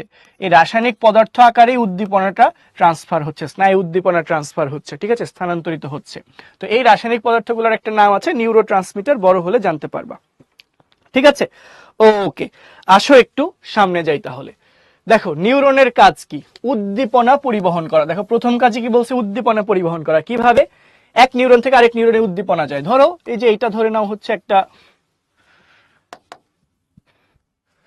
দেখো ধরে নাও এটা হচ্ছে কি একটা নিউরন, এটা কোষ দেহ, এটা হচ্ছে ডেনড্রন গুলা, এটা হচ্ছে প্রলম্বিত অংশ মানে এক্সন, ঠিক আছে। এরপর ধরে নাও এটা হচ্ছে আরেকটা নিউরন, এটা হচ্ছে তার ডেনড্রন গুলা, ঠিক আছে, এটা হচ্ছে আবার তার এক্সন। তো এই যে তোমার এই নিউরনের যে এক্সনের শেষ মাথা আর এটা ডেনড্রাইটের শেষ মাথা কি একটা জায়গায় মিলিত হয়েছে না, মুখোমুখি হয়েছে না? তো এদের মাধ্যমে কি হচ্ছে? স্নায়ু উদ্দীপনা। এদের মাধ্যমে স্নায়ু উদ্দীপনা এক নিউরন থেকে পরবর্তী নিউরনে যাচ্ছে, ঠিক আছে। এই যে মিটিং পয়েন্টটা, এই মিটিং পয়েন্টটাকেই বলা হচ্ছে সিনাপস। তো সিনাপসের মধ্য দিয়ে কি হয়? উদ্দীপনা পরিবাহিত হয়, এক নিউরন থেকে উদ্দীপনা আরেক নিউরনে যায়। তো এই যে সিনাপসের একদম প্রান্তীয় যে ফোলা জায়গাটা, ফুলে থাকা যে অংশ, এই অংশগুলাকে আমরা কি বলি? সিনাপটিক নব বলি, ঠিক আছে। সিনাপটিক নবের মাঝের যে জিনিসটা, এটা একটা জৈব রাসায়নিক পদার্থ যার নাম হচ্ছে নিউরো ট্রান্সমিটার, ঠিক আছে, নামটা হচ্ছে নিউরো ট্রান্সমিটার। শাহনূর, তোমার প্রশ্নটা খুবই সুন্দর। সিনাপটিক নবের মাঝের এই জিনিসটা কি? এটা একটা ফাঁকা জায়গা, এই ফাঁকা জায়গা দিয়ে দেখো গোল গোল কিছু জিনিস স্থানান্তরিত হচ্ছে, এরা হচ্ছে নিউরো ট্রান্সমিটার। এই নিউরো ট্রান্সমিটার হচ্ছে রাসায়নিক পদার্থ, এর মাধ্যমে উদ্দীপনা এক নিউরন থেকে আরেক নিউরনে যাচ্ছে, ঠিক আছে। ওকে, সিন্যাপটিক নবের বানানটা ভুল হয়েছে, আপনি লিখেছেন কি? সিন্যাপটিক নব কোথায় লিখেছি যেন ভাইয়া? সিন্যাপটিক নব, সিন্যাপটিক, এখানে একটা ক দিয়ে দাও, সিন্যাপটিক নব, ঠিক আছে, তাহলেই দেখো ঠিক হয়ে গেছে। ওকে, হ্যাঁ নিউরো ট্রান্সমিটার, জি জি তামিম, নিউরো ট্রান্সমিটার। ওকে ওকে, এখন আসেন আরো কি কাজ আছে? প্রাণীদেহের ভিতরে এবং বাইরের পরিবেশের সাথে সংযোগ রক্ষা করা, সেই উদ্দীপনা পরিবহনের মাধ্যমেই কাজটা করে। প্রাণীদেহের বিভিন্ন অঙ্গের মধ্যে কাজের সমন্বয় সাধন করা, এটাও সেই উদ্দীপনা পরিবহনের মাধ্যমেই করে। মস্তিষ্কে স্মৃতি ধারণ করা, এটাও উদ্দীপনা পরিবহনের মাধ্যমেই নিউরন করতেছে। এরপর চিন্তা করা, বিভিন্ন কাজের নির্দেশ দেওয়া ও পরিচালনা করাও নিউরনের কাজ। মানে আলটিমেটলি প্রধান কাজ উদ্দীপনা পরিবহন, আর বাকি যে কাজগুলা বললাম সেগুলো হচ্ছে কিসের কারণে? এই উদ্দীপনা পরিবহনের কারণেই, ঠিক আছে। ওকে ওকে, এখন তাহলে একটু খেয়াল করো, স্নায়ু কোষ বিভাজিত হয় কি? বিভাজিত হলে কি হতো? তোমাদের প্রশ্ন বলেছিলাম না একটু পরে আলোচনা করব, তোমাদেরই প্রশ্ন বলেছিলাম একটু পরে আলোচনা করব। দেখো খেয়াল করো, আমি কোনো কিছুর ডক্টর না, আমি এমবিবিএস এ কেবল পড়াশোনা করতেছি, ঠিক আছে। পড়াশোনা শেষ হইতে আরো মোটামুটি প্রায় 1.5-2 বছর সময় লাগবে, ঠিক আছে। তো মিনিমাম 2 বছর তো লাগবেই। তো এই 2 বছর পরে গিয়ে হচ্ছে সাবজেক্ট চুজ করতে হবে যে আমি কিসের ওপর বিশেষজ্ঞ হব। কথা বুঝাইতে পারছি? সো দোয়া করেন। আচ্ছা, ফাঁকা থাকে কারণ একসাথে যুক্ত থাকে না, এটা আল্লাহ এইভাবে সৃষ্টি করছে, ফাঁকা থাকে, আল্লাহ যুক্ত করে না। ধরে এটা একটা, আমি একটু খালি হাতে দেখাই, ঠিক আছে। এটা ধরে নাও একটা একজনের সিনাপটিক নব, এই যে ফোলা অংশটা, আমার মুডটা হচ্ছে সিনাপটিক নব, এটা আরেকটা সিনাপটিক নব। তো দুইটা একসঙ্গে যুক্ত থাকবে না, একটু গ্যাপ থাকবে, যাতে এর মধ্য দিয়ে চলাচল করতে পারে, নিউরো ট্রান্সমিটার গুলা ট্রান্সফার হইতে পারে, স্থানান্তরিত হইতে পারে। এখন দেখো, স্নায়ু কোষ বিভাজিত হলে কি হতো? স্নায়ু কোষ বিভাজিত হয় কি? প্রথম কথা হচ্ছে হয় না, প্রথম কথা হচ্ছে স্নায়ু কোষ বিভাজিত হয় না। এখন কথা হচ্ছে কেন হয় না? অলরেডি বলেছি, ওই যে সেন্ট্রিওল থাকে না। কি থাকে না? কারণ কি নেই? সেন্ট্রিওল নেই, ঠিক আছে। কারণ কি নেই? সেন্ট্রিওল নেই, এই জন্য বিভাজিত হতে পারে না। তো এখন কথা হচ্ছে বিভাজিত হইলে কি হইতো? বিভাজিত হইলে কি হইতো? দেখেন, ধরে নেন এটা হচ্ছে আপনার মাথা, এই বক্সটাকে চিন্তা করেন আপনার মাথা, ঠিক আছে। আর এই কমলা রঙের কোষগুলাকে চিন্তা করেন হচ্ছে এই কমলা কমলা যা দেখতে পাচ্ছেন, এই কমলা কোষগুলাকে চিন্তা করেন আপনার নিউরন, এগুলাকে চিন্তা করেন আপনার নিউরন, ঠিক আছে। এখানে যে কয়টা নিউরন আছে, তারা কি নির্দিষ্ট কিছু কাজ করে না? এই নিউরনের নির্দিষ্ট কিছু কাজ করে না? আচ্ছা করে, নির্দিষ্ট কিছু কাজ করে। তো এখন এই নিউরনের ফাঁকে ফাঁকে যে ফাঁকা জায়গা, সেখানে আরো কিছু বিশেষ ধরনের কোষ থাকে, ঠিক আছে। আমি কোষগুলোকে ধরো সাদা এই হ্যাশট্যাগের মাধ্যমে বোঝাইলাম। এই যেরকম আরো কিছু কোষ থাকবে, ফাঁকা জায়গা একদম ফাঁকা থাকবে না, এখানে আরো কিছু বিশেষায়িত কোষ থাকবে, ঠিক আছে। এই যে কি থাকবে, আরো কিছু কোষ থাকবে, এই কোষগুলোকে আমরা বলি নিউরাইট। এইগুলোর নাম কি? নিউরাইট। এগুলো তোমরা বড় হইলে শিখবা, আপাতত আমি তোমাদেরকে একটু জানিয়ে রাখি কি থাকে। নিউরাইট থাকে। আর এই যে কমলা রঙের যে অংশগুলো দেখতে পাচ্ছ, এগুলাকে আমি কি বুঝাইছি? নিউরন বুঝাইছি, ঠিক আছে। কি বুঝাইছি? নিউরন বুঝাইছি। আর এই টোটাল যে পিঙ্ক কালারের যে জিনিসটা আছে, এটা দ্বারা ধরো তোমার হচ্ছে মস্তিষ্ককে বুঝিয়েছি। তো এখন দেখো, এটা হচ্ছে তোমার মস্তিষ্ক, এর ভেতরে শুধু নিউরনই আছে তা না, এর আশেপাশে কিছু নিউরাইটও আছে। তো এখন তোমার যেটা মনে রাখার বিষয় সেটা হইলো, তুমি অলরেডি জানো নিউরন কি হয় না? বিভাজিত হয় না। কি হয় না? বিভাজিত হয় না। তো ভাইয়া জন্মের সময় আমার মাথা ছিল ছোট্ট এইটুকু, তো এখন তো মাথা বিশাল হয়ে গেছে, এটা কেমনে হয়েছে? আপনি তো বললেন নিউরন বিভাজিত হয় না, তাহলে মাথা কেমনে বড় হয়েছে? এটা একটা প্রশ্ন না? মাথা বড় হয়েছে নিউরাইটের বিভাজনের কারণে। নিউরাইট যারা আছে তারা কিন্তু বিভাজিত হয়, যারা নিউরাইট তারা কিন্তু বিভাজিত হয়। তো নিউরনের ফাঁকে ফাঁকে যে কোষগুলো আছে না সবুজ সবুজ, এরা হচ্ছে বিভাজিত হয়, এরা বিভাজিত হওয়ার কারণে বড় হচ্ছে মাথাটা। আরেকটা কারণ আছে, আমরা বলেছিলাম এটা ধরেন একটা ছোট্ট কোষ, এটা হচ্ছে একটা কিউট নিউরন, বেবি নিউরন, ঠিক আছে। দেখো এটা হচ্ছে কি? বেবি নিউরন, ঠিক আছে। এটা হচ্ছে কি? ছোট্ট কিউট বেবি নিউরন। তো এই নিউরনটা একটা থেকে দুইটা হবে না। একটা কোষ বিভাজিত হওয়া মানে কি? একটা কোষ থেকে দুইটা কোষে পরিণত হওয়া, সেটা ঘটবে না। কিন্তু এই নিউরনটা আগে ছোট ছিল, এখন হয়ে যাবে সাইজে বড়। সেটা কি পসিবল? হ্যাঁ, সেটাও পসিবল, ঠিক আছে। এটাকে আমরা বলি হচ্ছে হাইপারট্রফি। এটাকে আমরা বলি হাইপারট্রফি, মেডিকেলের ভাষায় বলা হয় হাইপারট্রফি। আর যদি একটা থেকে, ধরো একটা ছিল, সেখান থেকে দুইটা হয়ে গেল, মানে বিভাজিত হইলো, সংখ্যায় বৃদ্ধিপ্রাপ্ত হইলো, ঠিক আছে। এটাকে আমরা বলি হাইপারপ্লাসিয়া। তো হাইপারপ্লাসিয়া হয় না, কি হয়? হাইপারট্রফি হয়। তো এগুলা নিয়ে আমরা এখন কথাবার্তা বলবো না। আপনারা যে জানতে, এই যে একটা প্রশ্ন আপনাদের মনে অ্যারাইজ করলো না, যে আমরা তো মাথা তো ছোট ছিল, এখন সেটা বড় হইলো কিভাবে? বড় হইলো দুইটা কারণে। একটা হচ্ছে নিউরনের মাঝে যে নিউরাইট গুলো আছে, এরা বিভাজিত হওয়ার কারণে মস্তিষ্কের আকৃতি বড় হয়েছে। আরেকটা কারণ কি? নিউরন আগে ছোট ছোট ছিল, নিউরন সংখ্যায় বৃদ্ধিপ্রাপ্ত হয় নাই, কিন্তু সাইজে বড় হয়ে গেছে, ঠিক আছে। এটা হচ্ছে দুইটা কারণ বুঝাইলাম। তো এখন আসো তোমাদের প্রশ্নে যেটা বলছে, নিউরন যদি বিভাজিত হইতো তাহলে কি হইতো? নিউরন যদি বিভাজিত হইতো তাহলে আপনাদের এই যে ছোট্ট যে মাথা আছে, মাথার যে হাড়, এর মধ্যে মস্তিষ্ক আরো বড় হয়ে যেত, জায়গা হইতো না। এরপর যে হাতের ভেতরে যে পেশি অস্থি এগুলো আছে, চামড়া তো নির্দিষ্ট, এর মধ্যে হচ্ছে নিউরন বেশি হয়ে যাইতো। আর মেন কথা হচ্ছে, ধরেন একটা নিউরনের কারণে, একটা নিউরনের কারণে আপনার যত, ধরেন আপনাকে আমি একটা কলম দিয়ে খোঁচা দিলাম, ধরেন আপনার হাতে আমি কলম দিয়ে খোঁচা দিলাম, তো এখানে একটা নিউরন উদ্দীপনা নিয়ে আপনার মস্তিষ্কে যাচ্ছে, ফলে আপনি ব্যথা অনুভব করতেছেন। যদি এই নিউরনটা বেশি থাকতো, নিউরন যদি বেশি থাকতো, তাহলে অল্প খোঁচাতেই আপনি বেশি ব্যথা পেয়ে যেতেন, ঠিক আছে। মানে আপনার উদ্দীপনার অস্বাভাবিকতা দেখা দিত, কাজের মধ্যে সমন্বয় সাধিত হইতো না। কারণ নিউরন স্নায়ুতন্ত্রের কাজ কি? বিভিন্ন অঙ্গের কাজের মধ্যে সমন্বয় সাধন করা, ঠিক আছে। নিউরন বেশি হলে দেখা যেত কি সমন্বয়ের কাজটা সম্ভব হইতো না, ঠিক আছে। বেশি হলে দেখা যেত কি ঠিকঠাক মতো আমাদের বডি কাজ করতে পারতো না, অসামঞ্জস্যতা দেখা দিত। ধরো হচ্ছে তুমি অল্প একটু আঘাত পাইছো, কিন্তু তোমার মনে হইতো যে অনেক বড় আঘাত তুমি পেয়ে গেছো। ধরো তোমার সামান্য ক্ষুধা লাগছে, কিন্তু তোমার মনে হইতো তুমি অনেক ক্ষুধা লেগে গেছে তোমার। ধরো তুমি হচ্ছে সামান্য খেয়েছো, তাতেই মনে হচ্ছে যে তোমার পেট অনেক ভরে গেছে, ঠিক আছে। মানে অস্বাভাবিক সবকিছু তৈরি হইতো।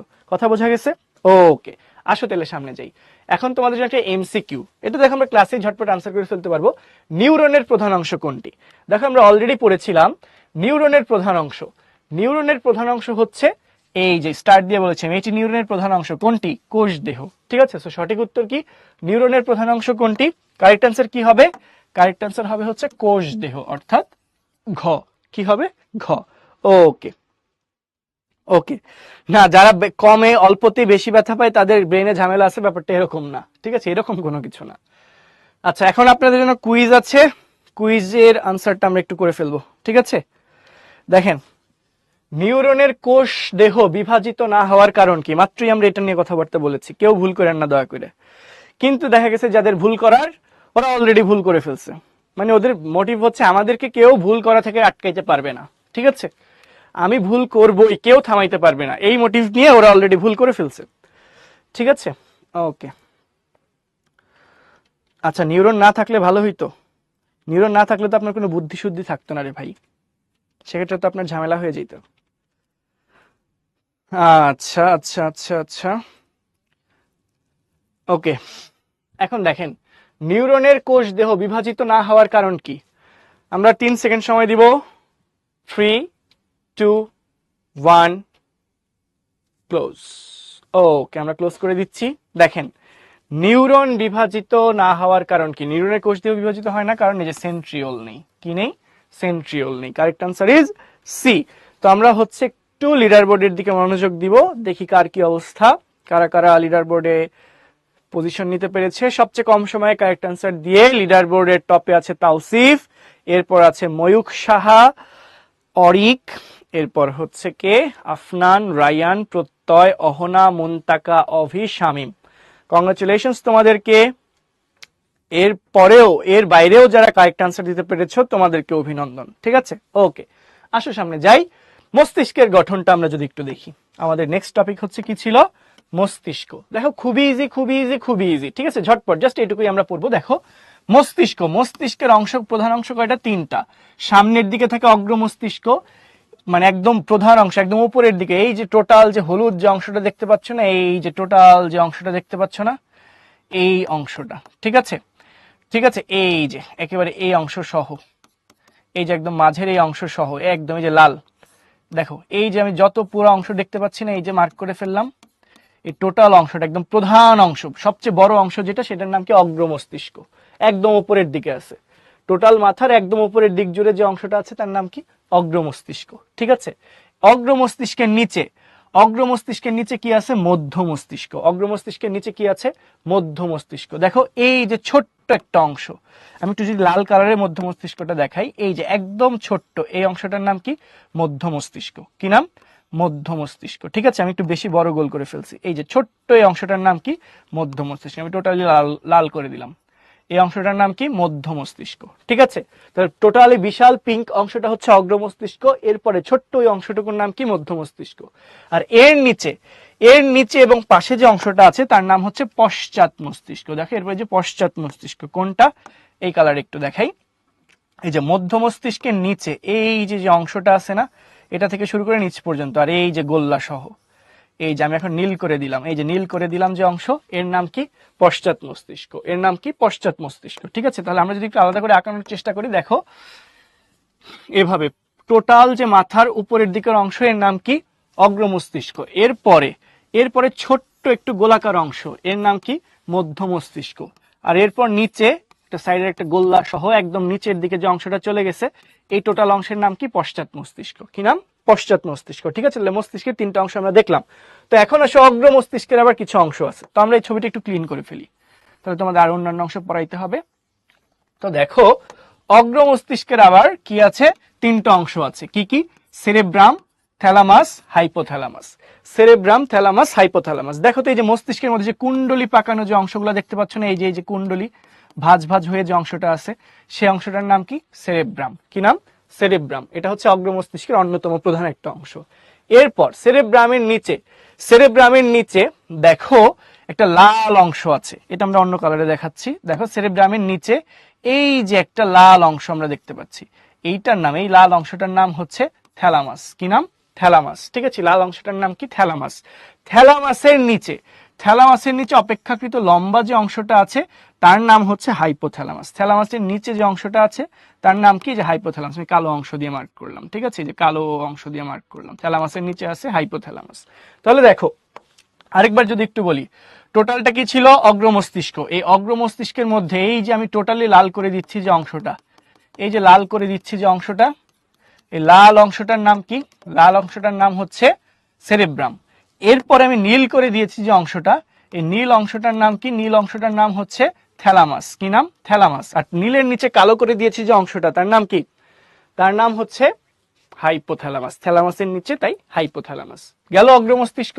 আসো মধ্য মস্তিষ্ক। বলেছিলাম একদম ছোট্ট একটা অংশ। মধ্য মস্তিষ্ক কি ছিল? একদম ছোট্ট একটা অংশ, অগ্র মস্তিষ্কের নিচে খুবই ছোট্ট একটা অংশ। এর নাম কি? এর নাম হচ্ছে মধ্য মস্তিষ্ক। এই যে গোলাকার ছোট্ট একটা অংশ থাকবে, এর নাম কি? মধ্য মস্তিষ্ক। এন্ড মধ্য মস্তিষ্কের নিচে, নিচে একটা ফোলা এলাকা আমরা দেখতে পাচ্ছি না, একটা ফোলা জায়গা আমরা দেখতে পাচ্ছি না মধ্য মস্তিষ্কের নিচে। দেখেন এই ফোলা জায়গাটা হচ্ছে, এই ফোলা জায়গাটা, এই যে ফুলে থাকা অংশ, এই ফুলে থাকা অংশটার নাম হচ্ছে পন্স। কি নাম? পন্স। এই যে আমি কালো করে দিলাম, নালীর মতো অংশ, এটা পন্স। আর পন্সের নিচে আরেকটা লম্বা নালী নেমে গেছে না, এই পঞ্চের নিচে নেমে যাওয়া লম্বা নালীটার নাম হচ্ছে মেডুলা অবলঙ্গাটা। কি নাম? মেডুলা অবলঙ্গাটা। যে মেডুলা অবলঙ্গাটা, তার উপর একটা ছিল পন্স। আর একদম সাইডে ঠান্ডা মাথায় আরামে বসে আছে যে গোলাপি কালার একটা ফোলা অংশ, এর নাম কি? সেরিবেলাম। কি নাম? সেরিবেলাম। তো এই সেরিবেলাম, পন্স আর মেডুলা অবলঙ্গাটা নিয়ে তৈরি হয়েছে কি? পশ্চাৎ মস্তিষ্ক। ঠিক আছে, ওকে। হিপোক্যাম্পাস হচ্ছে এর ভেতরে আছে, এই যে এর ভেতরে আছে হিপোক্যাম্পাস, প্যারা হিপোক্যাম্পাস। ঠিক আছে, ওকে।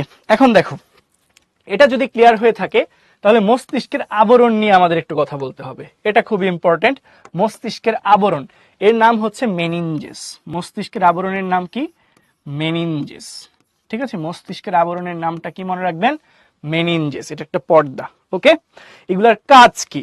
খুবই গুরুত্বপূর্ণ প্রশ্ন। এখন আমরা কাজগুলো দেখে ফেলবো। ঠিক আছে, এটা কিন্তু এই যে বিভিন্ন অংশের কাজ, বিভিন্ন অংশের কাজ, ঠিক আছে, মস্তিষ্কের বিভিন্ন অংশের কাজ, এটা কিন্তু আপনার জন্য খুবই খুবই খুবই important, very very very important. ঠিক আছে, সো এই টপিকটা একটু ভালো করে দেখেন। ফার্স্টে দেখেন গুরু মস্তিষ্ক বা অগ্র মস্তিষ্ক। এটা কয়টা অংশ নিয়ে তৈরি? তিনটা প্রধান অংশ। কি কি? সেরেব্রাম, থ্যালামাস আর হচ্ছে হাইপোথ্যালামাস। ঠিক আছে, তো এখন দেখেন এই সেরেব্রামের আবার দুইটা পার্ট, ডান সাইডে থাকে ডান অংশ, বাম সাইডে থাকে বাম অংশ।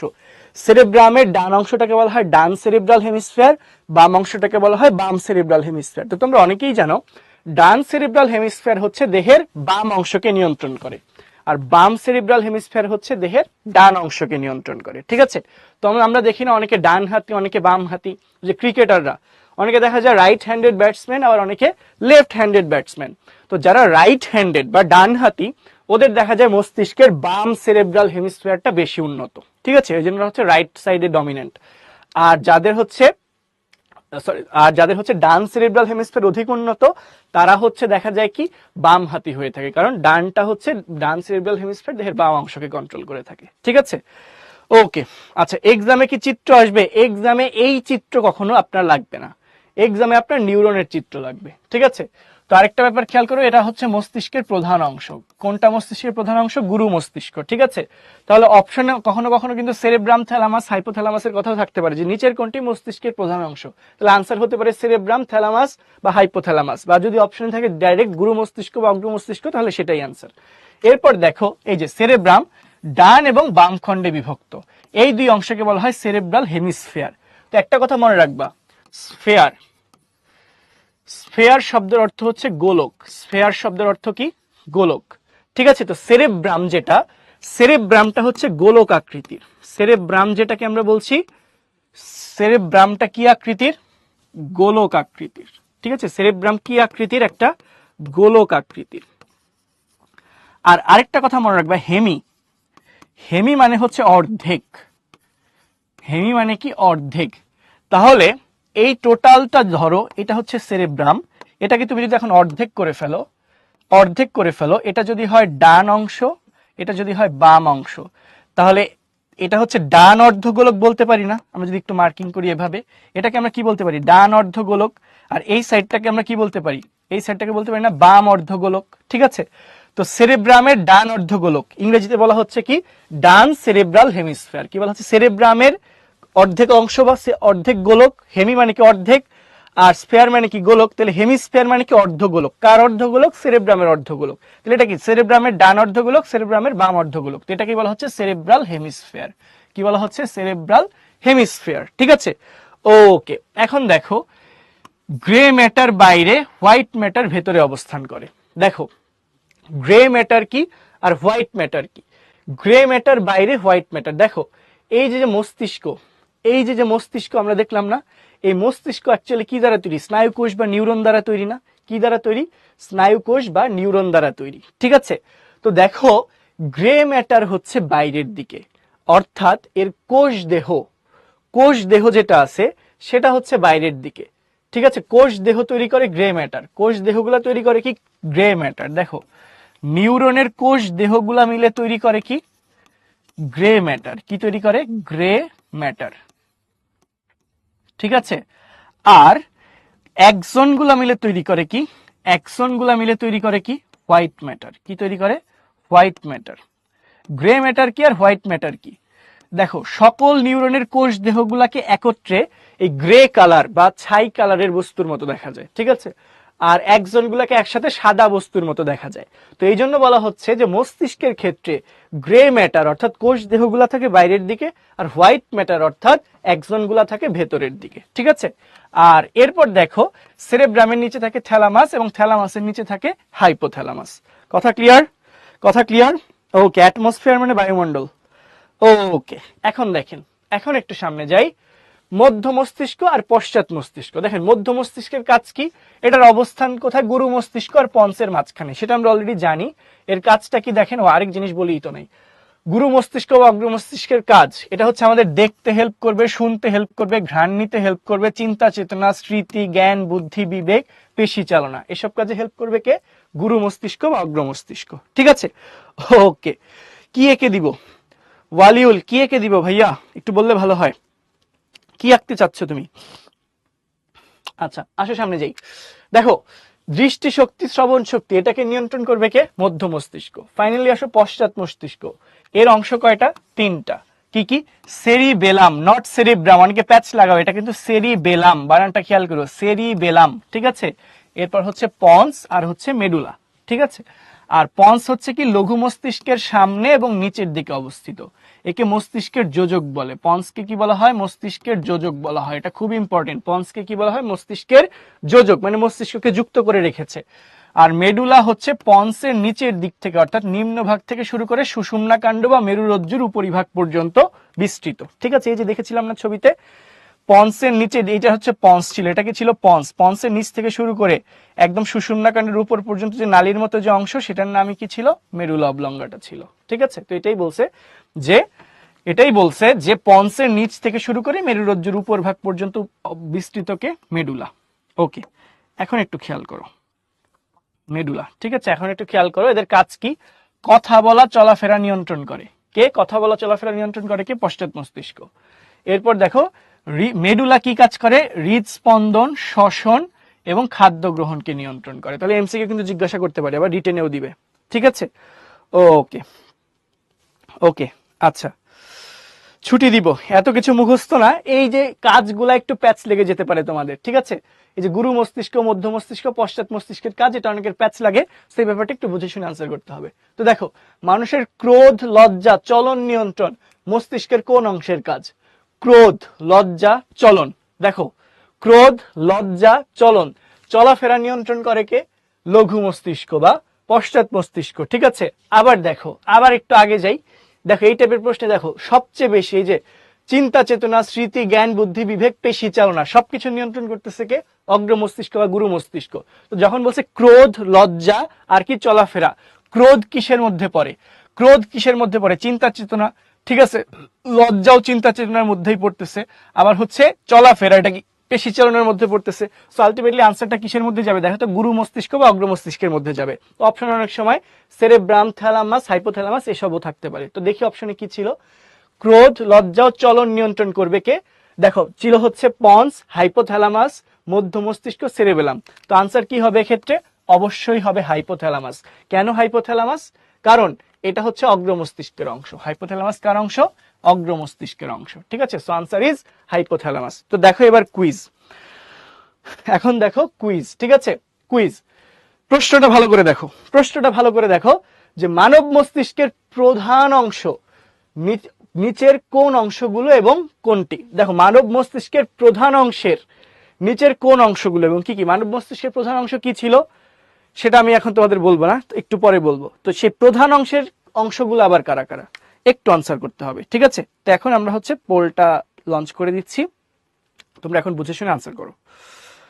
ঠিক আছে, যদি কারো ব্যথা পাওয়ার জন্য দায়ী নিউরন কাজ করা বন্ধ করে দেয়, তাইলে সে কি ব্যথা পাবে, সে ব্যথার অনুভূতি পাবে না, সে ব্যথার অনুভূতি তখন আর ফিল করবে না।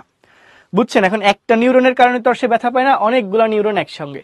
তো অনেকগুলা নিউরন যখন মানে নার্ভ বা স্নায়ু যখন নষ্ট হয়ে যায় তখন সে ব্যথার অনুভূতি পায় না। অনেক সময় হয় না যে যারা প্যারালাইজড রোগী, প্যারালাইসিস হয় যাদের, বা স্ট্রোকের পরে দেখা যায় না প্যারালাইসিস হয়, যে হাতের এক পাশ বা দেহের এক অংশে সে কোনো অনুভূতি পাচ্ছে না। ঠিক আছে, সেক্ষেত্রে কিন্তু সে ব্যথা পাইলেও টের পায় না। আবার যে আমরা সার্জারি করি না, অ্যানেস্থেশিয়া দিই না, মানে অজ্ঞান করে না বা অর্ধেক অংশ অবশ করে নেয় না, তো তখন কি সার্জারি করলে ব্যথা পাওয়া যায়, যায় না। কেন, কারণ ওই যে ব্যথা পাওয়ার জন্য যে নিউরনটা দায়ী বা যে নার্ভগুলা দেয় তাদেরকে নিষ্ক্রিয় করে রাখা হয় ওষুধের মাধ্যমে। ঠিক আছে, ওকে বুঝতে পারছেন? তো আপনার আনসার কি পেয়েছেন? খুবই সুন্দর প্রশ্ন করেছেন, কে করেছিলেন নামটা দেখতে পারিনি, বাট খুবই সুন্দর প্রশ্ন। এই তো বর্ষণ, বর্ষণ জিজ্ঞাসা করেছিলেন, আনসার পেয়েছেন বর্ষণ। ওকে, ঠিক আছে। হাইপোথ্যালামাসের সমস্যা হলে কি হবে? হাইপোথ্যালামাস যে কাজগুলো নিয়ন্ত্রণ করতো সেগুলো ঠিকঠাক মতো নিয়ন্ত্রণ করতে পারবে না। তো আমরা পোলটা ক্লোজ করে দিয়েছি। তো দেখেন, আমাদের কোশ্চেন ছিল মানব মস্তিষ্কের প্রধান অংশের নিচের কি কি থাকে, মানে প্রধান অংশের অংশ কি কি। আসলে মানব মস্তিষ্কের প্রধান অংশটা কি? মানব মস্তিষ্কের প্রধান অংশের নাম হচ্ছে অগ্র মস্তিষ্ক। কি নাম?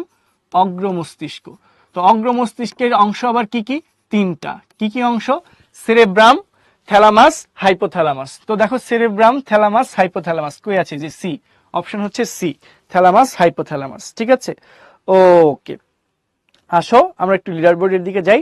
সবচেয়ে কম সময়ে কারেক্ট আনসার করেছে মুবিন, কংগ্রাচুলেশনস মুবিন তোমাকে। এরপর আছে হচ্ছে রাহা, আকাশ, জিহান, ওয়ালিউল, শিমিম, নির্জনধর, শান, মারুফ, মালিহা।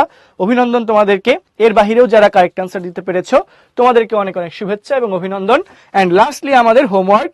দেখো কি বলা আছে, শৈশব একজনের নাম আর কি, সে কোষ নিয়ে পড়ার সময় মানব শরীরে এমন এক কোষ সম্পর্কে জানলো যেটি বিভাজিত হতে পারে না, তার মানে নিউরন, এবং এটি উদ্দীপনা পরিবহনে গুরুত্বপূর্ণ ভূমিকা পালন করে। তো চিহ্নিত চিত্র অঙ্কন পূর্বক গঠন লিখো, তার মানে কি ছবিও আঁকতে হবে এবং বর্ণনা সহ গঠনও লিখতে হবে। আর দৃশ্যপটের কোষ্ঠীর কাজ কি, অর্থাৎ নিউরনের কাজ কি, এটি ঠিক মতো কাজ না করলে মানবদেহে কি কি সমস্যা হতে পারে সেটা তোমাকে লিখতে হবে। ঠিক আছে, ওকে। তো তাহলে আজকের ক্লাস এ পর্যন্তই। শেষ পর্যন্ত কোঅপারেট করার জন্য তোমাদের সবাইকে অনেক অনেক অনেক থ্যাঙ্কস। তো সবাই ভালো থাকো, সুস্থ থাকো, উদ্ভাসন মেশের সঙ্গেই থাকো। আল্লাহ হাফেজ।